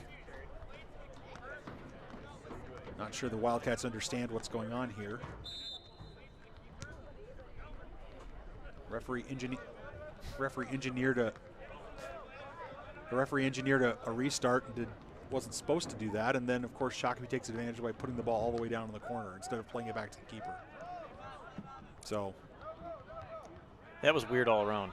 So not exactly the most classy play there by the Sabers. Major mistake there by Ty inside at center back. Good recovery, though. Good recovery, though. Recognized it. I'm not sure. Yeah, if Woodley, in fairness, Isaac Woodley's got to call him off there. He's got to tell him what he wants him to do. He's got to yell and scream at him. But too many times that ball just, there's just not enough communication. 18:34 remaining in the game, and the Wildcats still looking for their first goal of the season. Goal of the night. Offsides, clearly offsides. Shakopee fans think the refs might have gotten it right that time. Yeah, I was going to say that was the first one they didn't complain about because he was off by about 5 yards. Throw comes in for Jensen. Jensen's going to hoof that up into the stratosphere. Falls for Cron. Cron gets ahead to it. Ball falls down for Dake. Dake's going to clear that out. Get a sense that if the Wildcats did Skip Newton score a goal, and now we're going to get a corner. We're going to get a corner off of something of a misplay here. Their second corner of the night, the second corner of the second half. But you get a sense if the Wildcats can somehow nick a goal, this might get kind of interesting.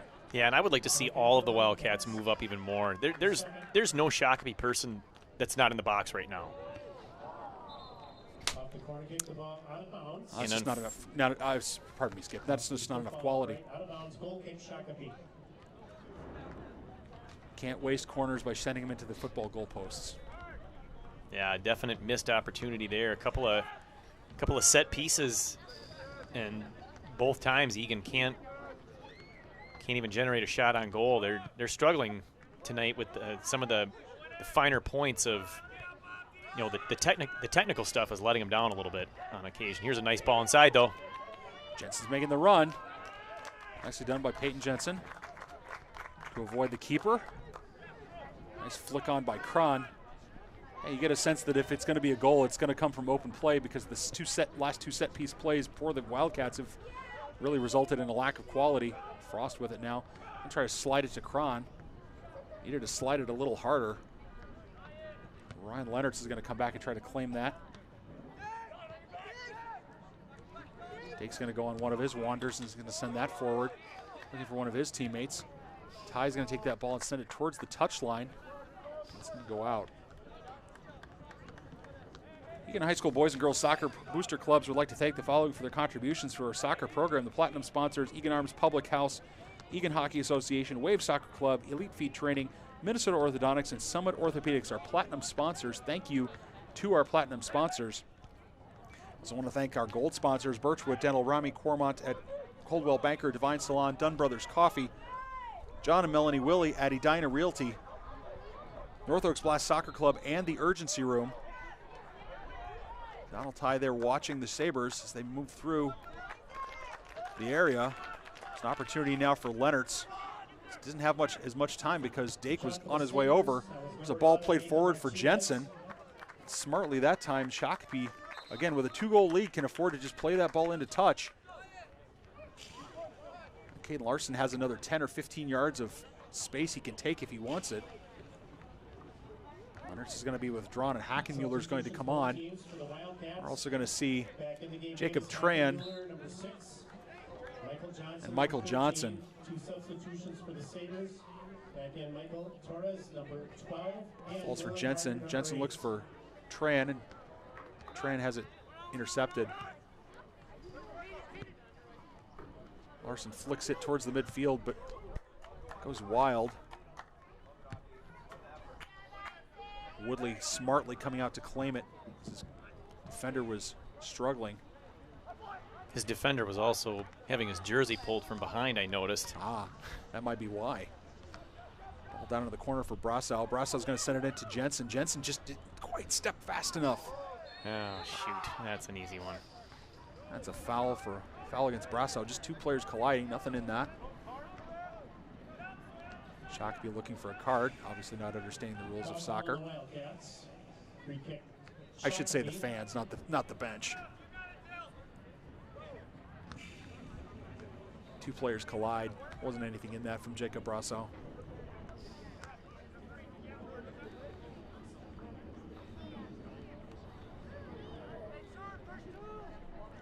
That'd be a free kick here for the Sabers.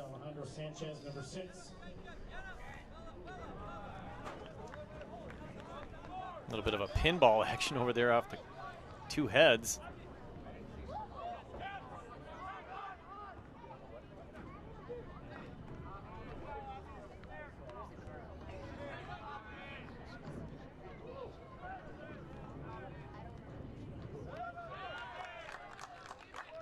Nice play there by Shakopee to earn the throw.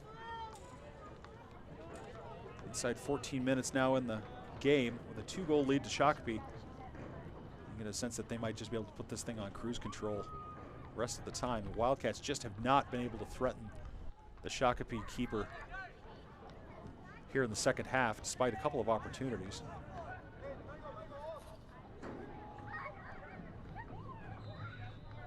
I'm gonna get a thought I heard a whistle, but saw a push. Well, that must have been the football game behind us. Hackenmuller's going to try to take this away. It comes to Jensen. Hackenmuller got it to Jensen, and Jensen put it right back into Shakopee. Now Jensen's got a chance to atone. He's got his brother streaking. He's going to send it forward as Parker Jensen's going to try to run that ball down. Uses his big body, tries a back heel to his brother. And we're going to call a foul on Parker Jensen. And this will be a yellow card caution against the Wildcats. Yellow card caution on Parker Jensen for using just way too much energy, way too much force there. Which is unfortunate because on the initial pass, he did a good job of slowing himself down and not running into the defender too aggressively, so he didn't get called for any sort of penalty. But then when they got tied up, I think looked like he might have gotten frustrated. That's called finishing your check in hockey, but in soccer it merits you a yellow card. I think the challenge here also now is that we've probably seen the last of Parker Jensen for the night, because I don't think there's any chance that Coach Foley with a 2-goal deficit is going to put Jensen back on the field on a yellow card and risk him picking up another yellow card for sections. So imagine anybody with a yellow card caution is going to be sitting the rest of the night. Yeah, that's probably a really smart move there by Foley. And Newton comes back in the game, so good to see that his injury wasn't significant enough to keep him out. Of course, I think we've also seen the last of Derek Sy. He got injured in the first half, played a little bit in the second half, but came off the field fairly quickly, so something to watch as we head into the section quarterfinals sometime soon. Shot goes towards Isaac Woodley, and I should mention Cron's even been withdrawn as well. So I get a sense that while Coach Foley would like, Coach Tim Foley would like to get a goal here and try to even this thing up. A number of his players are going to be on the bench here trying to get ready for sections. And Hackenmuller opens up a present on Christmas and finds something after he was taken down and no call. Yeah, I don't know how that wasn't called. I mean, and with a 2-goal lead, that's an easy call, right? It's an easy call to make because you're not giving up a free kick in the penalty area or near the penalty area. That would have been from midfield. Hackenmuller is going to get talked to by the referee, and he's going to be told that he's got to relax, and he does need to relax. At the same time, I think he's right to feel aggrieved. And I'm not sure, what the non-call was for, if he was actually trying to call advantage, which was silly because there was none to be had. And now the Wildcats are losing their composure a little bit. Here's another foul in the penalty area while they had possession of the ball. That's just not something that you can have happen. I'd like to see Coach Foley exert some control. All the seniors on the field, Aiden Burns, others need to also continue to exert some control over this young team, relatively young lineup on the team field now. Hackenmuller is going to have the opportunity here to go. Has it taken away from him. Then he gets fumbled into touch. Hits Jensen in the thigh and goes rebounding halfway across the field. Just has to be a softer touch there as Johnson now takes a touch. Looks for Brasso on the overlap. Someone needs to help out Johnson. Finds Tran, nicely done. Tran slides it forward for Marwall. Marwall outside.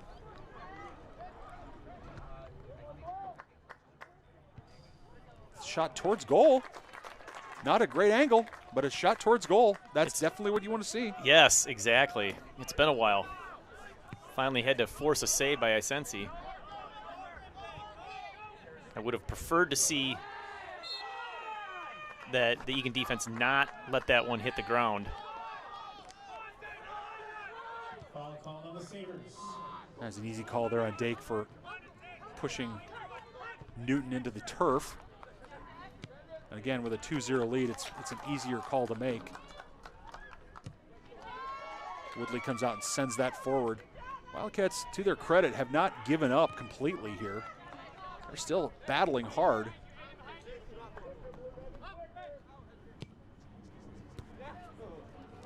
Burns and Dake are going to battle there. Dake's going to get the better of that.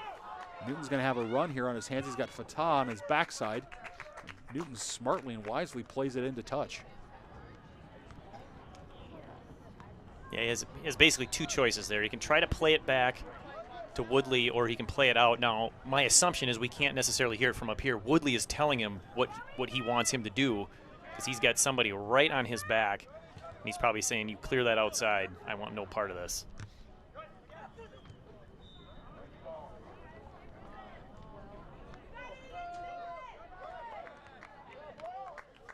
Ball's going to go out of bounds. We're going to have a goal kick. A handful of substitutions here for the Wildcats. I take that back. Here comes Parker Jensen and Nicholas Cron and Jack Joseph, as well as Ryan Leonard. So let's see See a few seniors on the field here as the clock ticks down.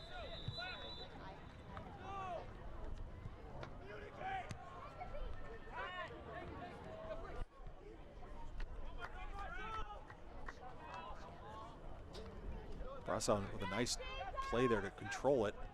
Didn't quite come off where he wanted it to, but everybody in blue standing around. Fatah with some nice footwork.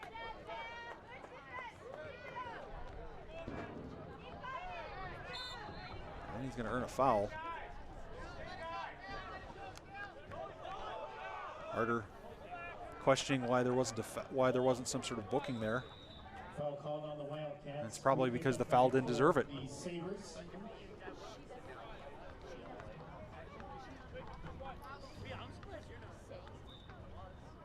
That being said, it would like the Wildcats to get back to 10 yards quickly. Being an eternal optimist with just less than 7 minutes to go, it'd be nice if the Wildcats scored a goal and made a game of this. Nicely done by Daniel Redland, stepping through and putting that ball out. Leonard's with some nice pressure. Ball gets flicked in that time by the Sabers. Ball's going to come forward for Hackenmuller. That should be a yellow. Hackenmuller's going to get taken down, and that's going to be an easy booking for Torres. Rocket stop. Yellow card caution is called against Shakopee. Number 12, Michael Torres.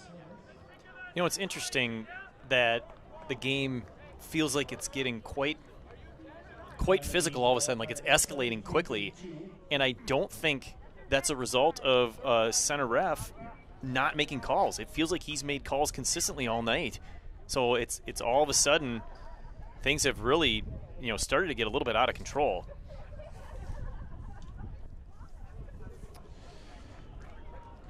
Most important thing here for the Wildcats, to be honest with you, is to make sure that they're healthy going into sections. Hackenmuller's an important part of their midfield. I would imagine that Hackenmuller is going to be okay. It just took quite the knock on his leg. Seemed to get up and trot off on his own power, which is good. Evan Siljan, the senior midfielder, is going to come in to take his place. The Wildcats will have a free kick right around the 42 and change yard line. So an opportunity to hoof it forward now. Again, Shakopee's back in 2 banks of 4 in the back. So there's not a lot of space back there. But Aiden Burns, the senior defender, he called a foul. I'm not sure why he's doing a drop ball. I was just going to say that's that's not good refereeing. Okay, he tried to engineer a restart earlier on a drop ball, which he's not supposed to do. And that was a foul. That was a yellow card caution and a foul. Should have been a direct free kick for the Wildcats rather than a drop ball. Now, in the end, it didn't really turn out to be much different, but I think it's different when you can hoof it forward and you don't have to worry about a drop. I'm surprised the Eagan player didn't say something like, isn't that a foul? Isn't that a free kick?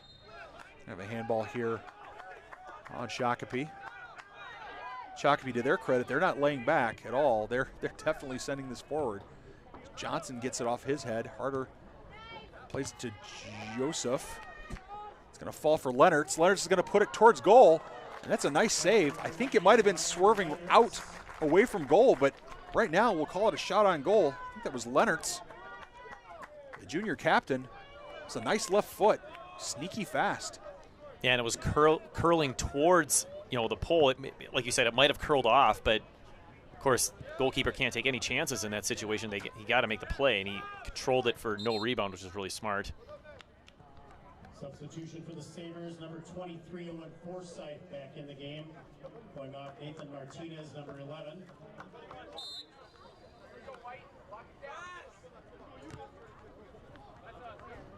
Wildcats still have an opportunity here. If they could get a late goal, it would definitely increase the drama and give the paying customers what they're looking for. But at this point, Shakopee probably going to demonstrate as Dake. You see Dake dribbling right around Siljan.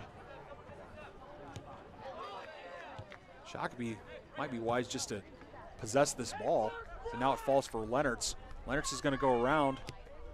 Shakopee defender is going to throw it forward. The ball comes forward. Here comes Cron flying forward. That ball is going to be played out for a corner. Cron quickly is going to go into that corner. All the Wildcats are going to come piling forward with 4:20 left. Cron displaying that track speed there. Cron sends it in. It comes across. No blue player can get a head or a foot to it.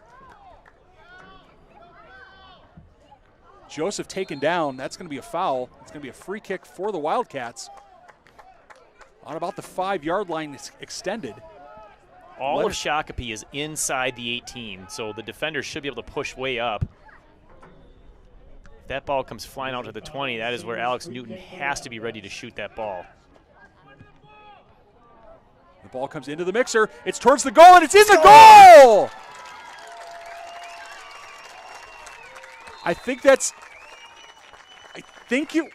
I couldn't tell. I'm not even going to speculate. We're going to have to wait for the official score, but it was a nice free kick. It got into the scrambler. Nicely done that time by the Wildcats. And like I said, they are going to create a little bit of late drama. Somebody scored in the 76th minute. Don't know who that was. Leonard's is going to probably get the assist. A great service into the box. Nothing but crowded players in there, and Eagan was able to get a foot on it and bury that in the back of the net. A huge goal. Things get a little interesting now. Scoring for the Wildcats, number 18, Nicholas. I was going to guess if that was maybe Crom with the goal there. The senior captain does the business. 76 minutes, 20 seconds. Wildcats goal scored by Nicholas Cron. The assist, Ryan Leonards. The time 76-20. And offsides call. Oh, jeez. I don't know how that's not. And Fatah's going to have, he's going to go see the sidelines. Wow, that was massive. Completely unnecessary. And it's a free kick here for the Wildcats. Redland's going to stand over it. He's going to send it towards the penalty area. I'd really, you know what? I'd move Redland up, leave Newton out here. I'd have Woodley take this. I'd have Woodley take this ball. But in any event, Redland's going to stand over it. He's going to send it towards the penalty area. It falls. A shot! He's offside. Oh. He's offsides, and I think that's the right call. Cron's arguing. Cron's arguing. What he's saying is, wait a minute, that he was not offsides, because if that ball was played by a white player, he could receive the ball in an offside position. If it was played by okay, so the center referee and the assistant are going to confer. If the ball was played by a white player, which I thought it was, and it fell to Cron, he could be in an offside position, and it's a goal! It is a goal for Nicholas Cron! He was denied against Burnsville earlier this week on the same call, and the Wildcats inexplicably from nothing have tied this game with 2 minutes and 34 seconds left, as Cron strikes again in the 77th minute. So ironically, we talked earlier about a couple of set pieces and poor execution denying the Wildcats of opportunity to score, and now in a manner of a minute and a half, they score 2 goals on set pieces, both by Nicholas Cron. This is amazing. The Wildcats need to keep the momentum now. Shakopee is losing. They're absolutely losing control as they are just committing fouls left and right. What an incredible comeback in the final 4 minutes by the Wildcats. There's still 2 minutes to play. Redland sends this forward. Redland with the assist. Cron with the goal. Ball gets flecked up. Jensen's going to try to flick it back inside for Siljan. Check it, Michael Johnson, I guess, on the assist. Is that what I heard, Skip? Or did I hear Redland? I know I heard the name Michael Johnson. Okay, we'll have to figure that one out at the end of the game. Falls for Ty. Ty gives it away. Wildcats have to be careful here. The Shakopee players are not. Shakopee's still a dangerous counterattacking team. That's how they scored 2 goals in the first half.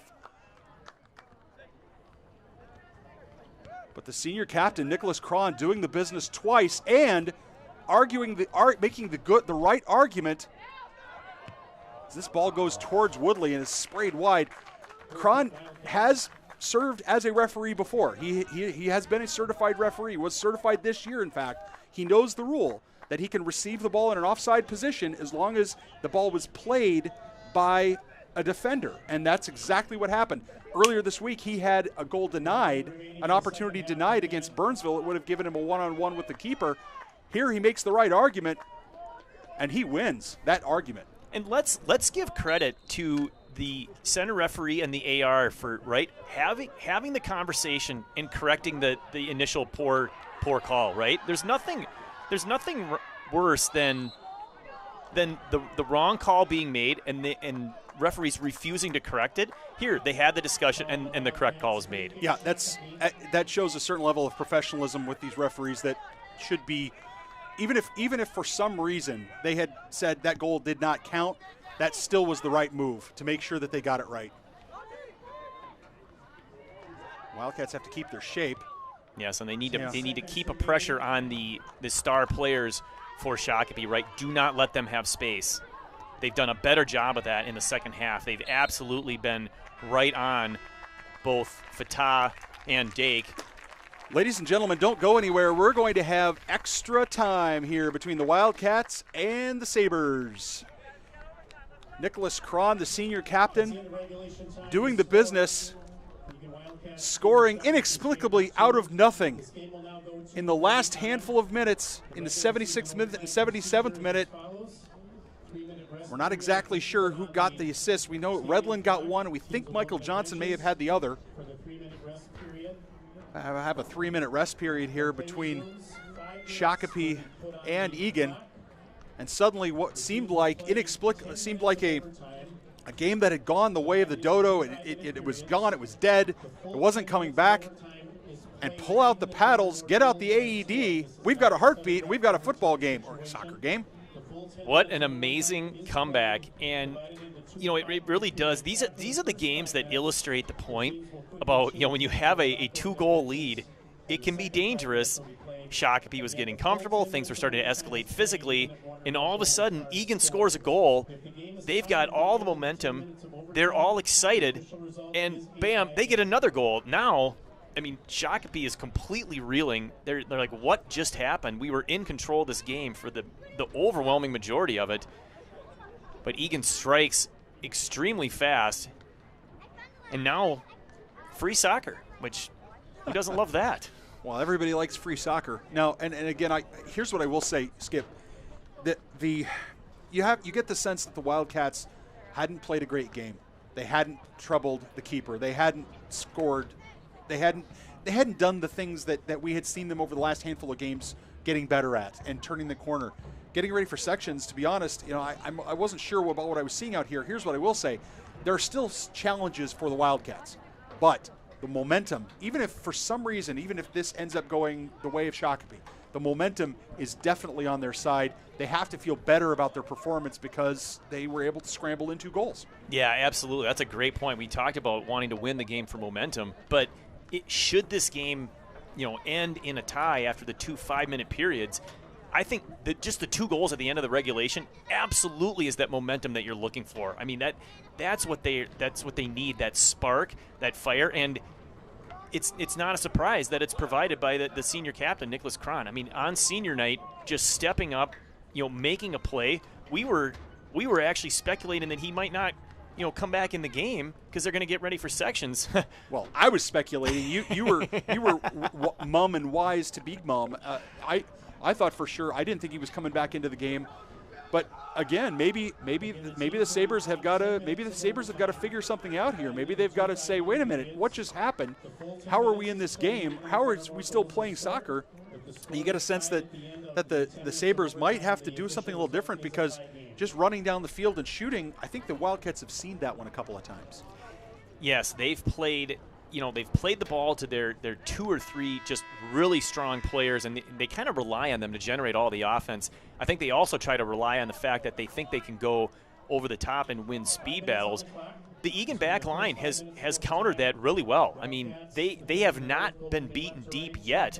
The first goal was off a corner kick. The second goal was a wide open middle of the field where he just dribbled down and he dribbled around people, but it wasn't a breakaway we can't catch you type situation. So hopefully that back line can stay solid and, keep them at 2 goals, and maybe Eagan can strike for a third. We'll see what the Wildcats have up their sleeves. I do like the idea of having Cron in the midfield, certainly to help with Dake.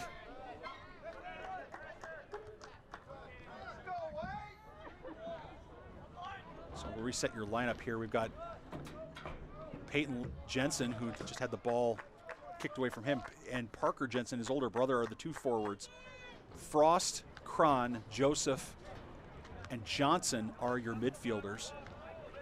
And then Ty, Newton, Redlin, and Larson are your defenders. Of course, Isaac Woodley in goal.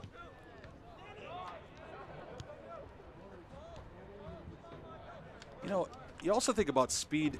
Dake and Fatah, some of these players for Shakopee, they're magnificent players. They're great players. They're incredible talents. But you get a sense that as the evening wears on, it's kind of like a pitcher in baseball where, the fastball looks really fast in the first inning, and by about the 5th or 6th inning, it's still going pretty fast, but not quite as fast. And maybe the Wildcats have figured something out. The ball falls for Parker Jensen. Frost is going to send that out of bounds, much to his own chagrin. Yep, yeah, he knew as soon as he touched it that he got too much of it. Right idea. I liked it, playing to the corner for Jensen. Jensen has shown repeatedly how good he is at crossing those balls or earning the corner kick. So just an unfortunate touch there.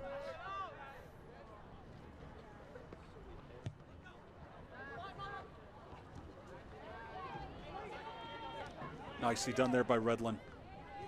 Excellent defense on a magnificent offensive player.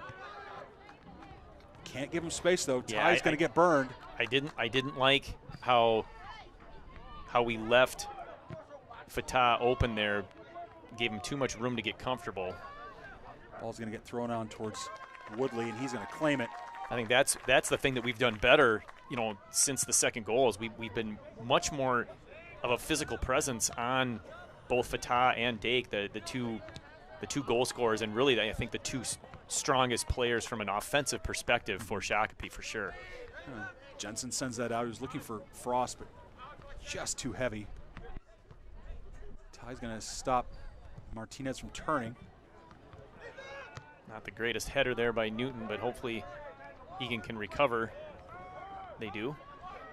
Johnson's going to have it on his foot. He's going to send it up to Jensen on his left foot.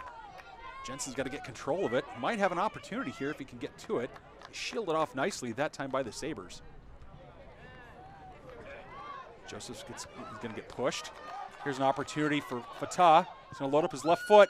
The ball goes towards Woodley, and Woodley makes a brilliant save on Fatah's low shot, and then gets hammered by Dake. Dake not trying, nothing in that, but still, it's contact. You'd like to see Dake be a little more careful there. Now, the ref can make that call, but absolutely, then they just have to put it on the ground and kick it, whereas he already has it in his hands. So I'm kind of like, it's kind of an interesting situation for a referee, right? Because, well, if I feel like I call this, I'm actually putting the team at a disadvantage. Yeah, and I think that's what I think the signal there ideally for the referee would be an advantage. Just play advantage, right? Yep. The ball gets hoofed forward for Jensen. Jensen's going to see if he can figure out where it is. The ball's going to go off of Jensen out of bounds. And this game certainly has taken a turn for the surreal, with 2 goals late by the Wildcats to tie this game up. Well, and they're getting a lot of pressure here, and Eagan is falling apart defensively a little bit. But the good thing and the consistent thing is that the Shakopee fans still don't understand the offsides rule. Yeah. I know we'll get torched on comments here, but the reality, we'll get torched by the Shakopee comments, and, that's fine. I understand, guys. Look, you got a great team. You're going to get called for offsides. These guys are great players. They are magnificent, physical, and technical players. They're going to get called for offsides. You just have to live with it, okay? It's not the end of the world. And most of the time, the referee actually does get it right. And there's like there. Yep, that's referee got it right. That's an easy call. That's an easy call. Joseph came in hard on Fatah, and that's a foul. Absolutely. Fortunately, there's only 10 seconds left, so Eagan just needs to stop this ball like that, and they should be good. We go to our second period now of extra time. Remember, there is no golden goal here. We play the full 10 minutes. 5 minutes, then we'll switch ends. We'll play 5 more minutes. Regardless of who scores, we will play the full time. To Shakopee's credit, the 3 minutes of break between the end of regulation and the first period, they clearly recovered. They put the pressure on in that 5 minutes. They had a couple of really good shots on goal. Thank you, Isaac Woodley, for making some great saves. But we need Eagan to kind of get back that fire and enthusiasm that they had at the end of regulation and see if they can't put some pressure on it and get a goal in.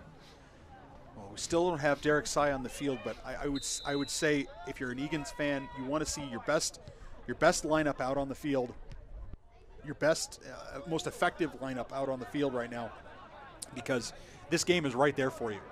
It's going to fall for Jensen. Jensen's going to go blowing by the defender. Look at this. Oh, nicely done. Shielded off that time by Contreras. Oh, he almost kept that in. So close. A great effort there by Jensen. I think we're going to see Leonard's come on for Leonard's is going to come on for Peyton Jensen. Push Cron to forward and have Leonard's, the junior captain, patrol the middle. So if you watch at the middle of the field, the Eagan defenders are putting bodies on the Shakopee forwards, not giving them any space. Nicely done there by Larson to win that. Falls for Johnson. Johnson tries to slide it forward for Cron. Cron has an opportunity, puts on the moves, comes to the left. The ball is fumbled. Oh, nicely done that time by Inslee. Eisensee. I'm going to say Eisensee the rest of the game because I butchered it all game. Eisensee, nice play by Eisensee to take that away from Cron.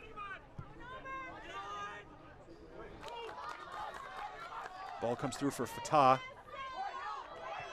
McKinnon does a nice job then of earning the foul. Shakopee parents, supporters not happy with that call, but it's a push in the back. It's kind of one of those easy calls that the referee gets to make. There were some extended arms by both teams there, so at least that one I can see why they maybe thought they were going to get the call, but fortunately for us, it goes our way. Nice little nifty move by Johnson. Oh, nice poke pass. Back heel by Cron to Johnson. Johnson making the run.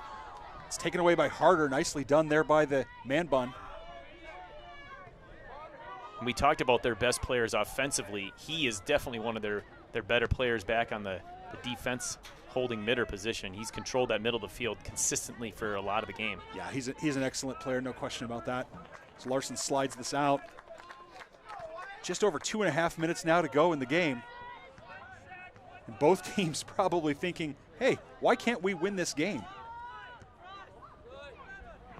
We'll say the Wildcats have defensively have become much more intense. Shakopee has had many, many fewer opportunities to dribble and to pass and to use some of the skill that they have. Oh, nice block. Nice job by Leonards. It's hoofed forward anyway, but eye on it now. Going to get played out off of Shakopee. Yeah, you never know when a play like that's going to result in an opportunity, right? I mean, it didn't here, but you block something like that, and if the ball bounces your way, all of a sudden you got a golden chance to score.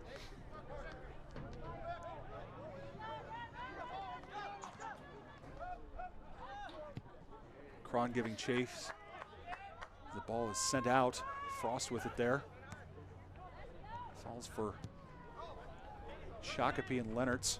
Redland nicely done. Nice and steady back there on the defensive side. Like Johnson trying to find Larson. Nope. Everybody falling down, but no calls. That's fine. Newton's going to have to be very strong there against Dake, and he is. Nicely done by Alex Newton. Again, physical, keeping contact. Don't foul him, but you want to be in his jersey. Guys like that, they don't want to be touched. They want the freedom of open space.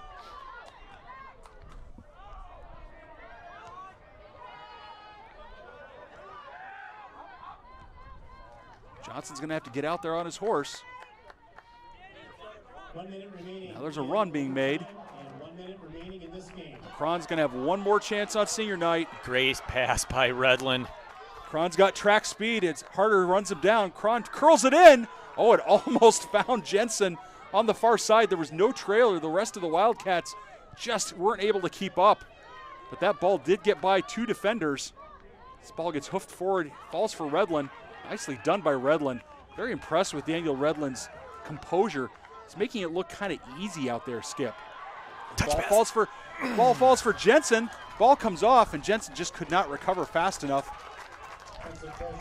As Eisensee fumbled the ball after making a tough save. That's a really tough play by Jensen because you really have to be mindful of not injuring the goalkeeper in that situation, especially since he's playing on a yellow caution already. That's right, absolutely.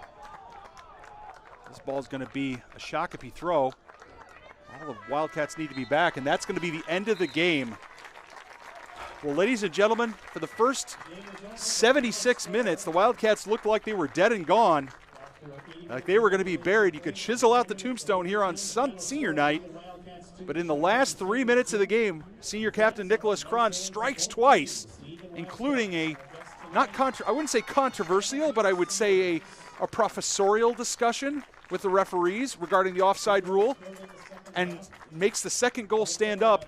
The final score here between the Shakopee Sabers and the Eagan Wildcats, 2-2. And Skip Newton, that's the way this happened. This is huge for the Wildcats. Yeah, that was outstanding. I mean, not only was it a massive momentum builder for this team heading into sections, we'll find out soon enough, where and when they'll play, but I mean, it's just fun. I mean, that kind of thing can bring a team together. They get pumped up for each other. They don't care about anything else that happened in the first 76 minutes. So I love the intensity. I love the fact that they didn't quit. I mean, that is a huge thing for a team because they're going to need that going into sections. It's just a great way to finish the regular season by the Eagan Wildcats. Well, you'd like to have the Wildcats play great from start to finish, and ideally that's what you'd like. And as sections roll on, you're not going to be able to take a half off like they did in this game. They're not going to be able to have a 2-0 half to the wrong way. If the Wildcats come over and applaud their fans, but the reality of it is they got the job done. They got a tie against a very good Shakopee team, maybe even an excellent Shakopee team. And, they're still going to be fifth in the conference. They're not going to get that 4th spot in the conference, but the way that they played tonight with a tie against Shakopee, there's an excellent chance that they still might get a 2 seed here in the section. That would be outstanding. I mean, a 2 or a 3 seed, a 2 would be ideal, right? Because then if you win the first game, you can get a second home game. But getting that top half, they can get a home game. That's what we're looking for. And, if things work out the way we want, you and I will be back broadcasting that game on Eagan TV because they'll do everything they can to broadcast. And it's exciting for the fans, exciting for the kids, and, for everyone to be able to watch that can't attend the games. Well, thank you very much for our ETV crew, Dylan Straub and Nick Mudd. I'm Nathan Cron with my broadcast partner, Skip Newton. A 2-2 tie, a 2-2 draw between the Shakopee Sabers and the Eagan Wildcats here on senior night.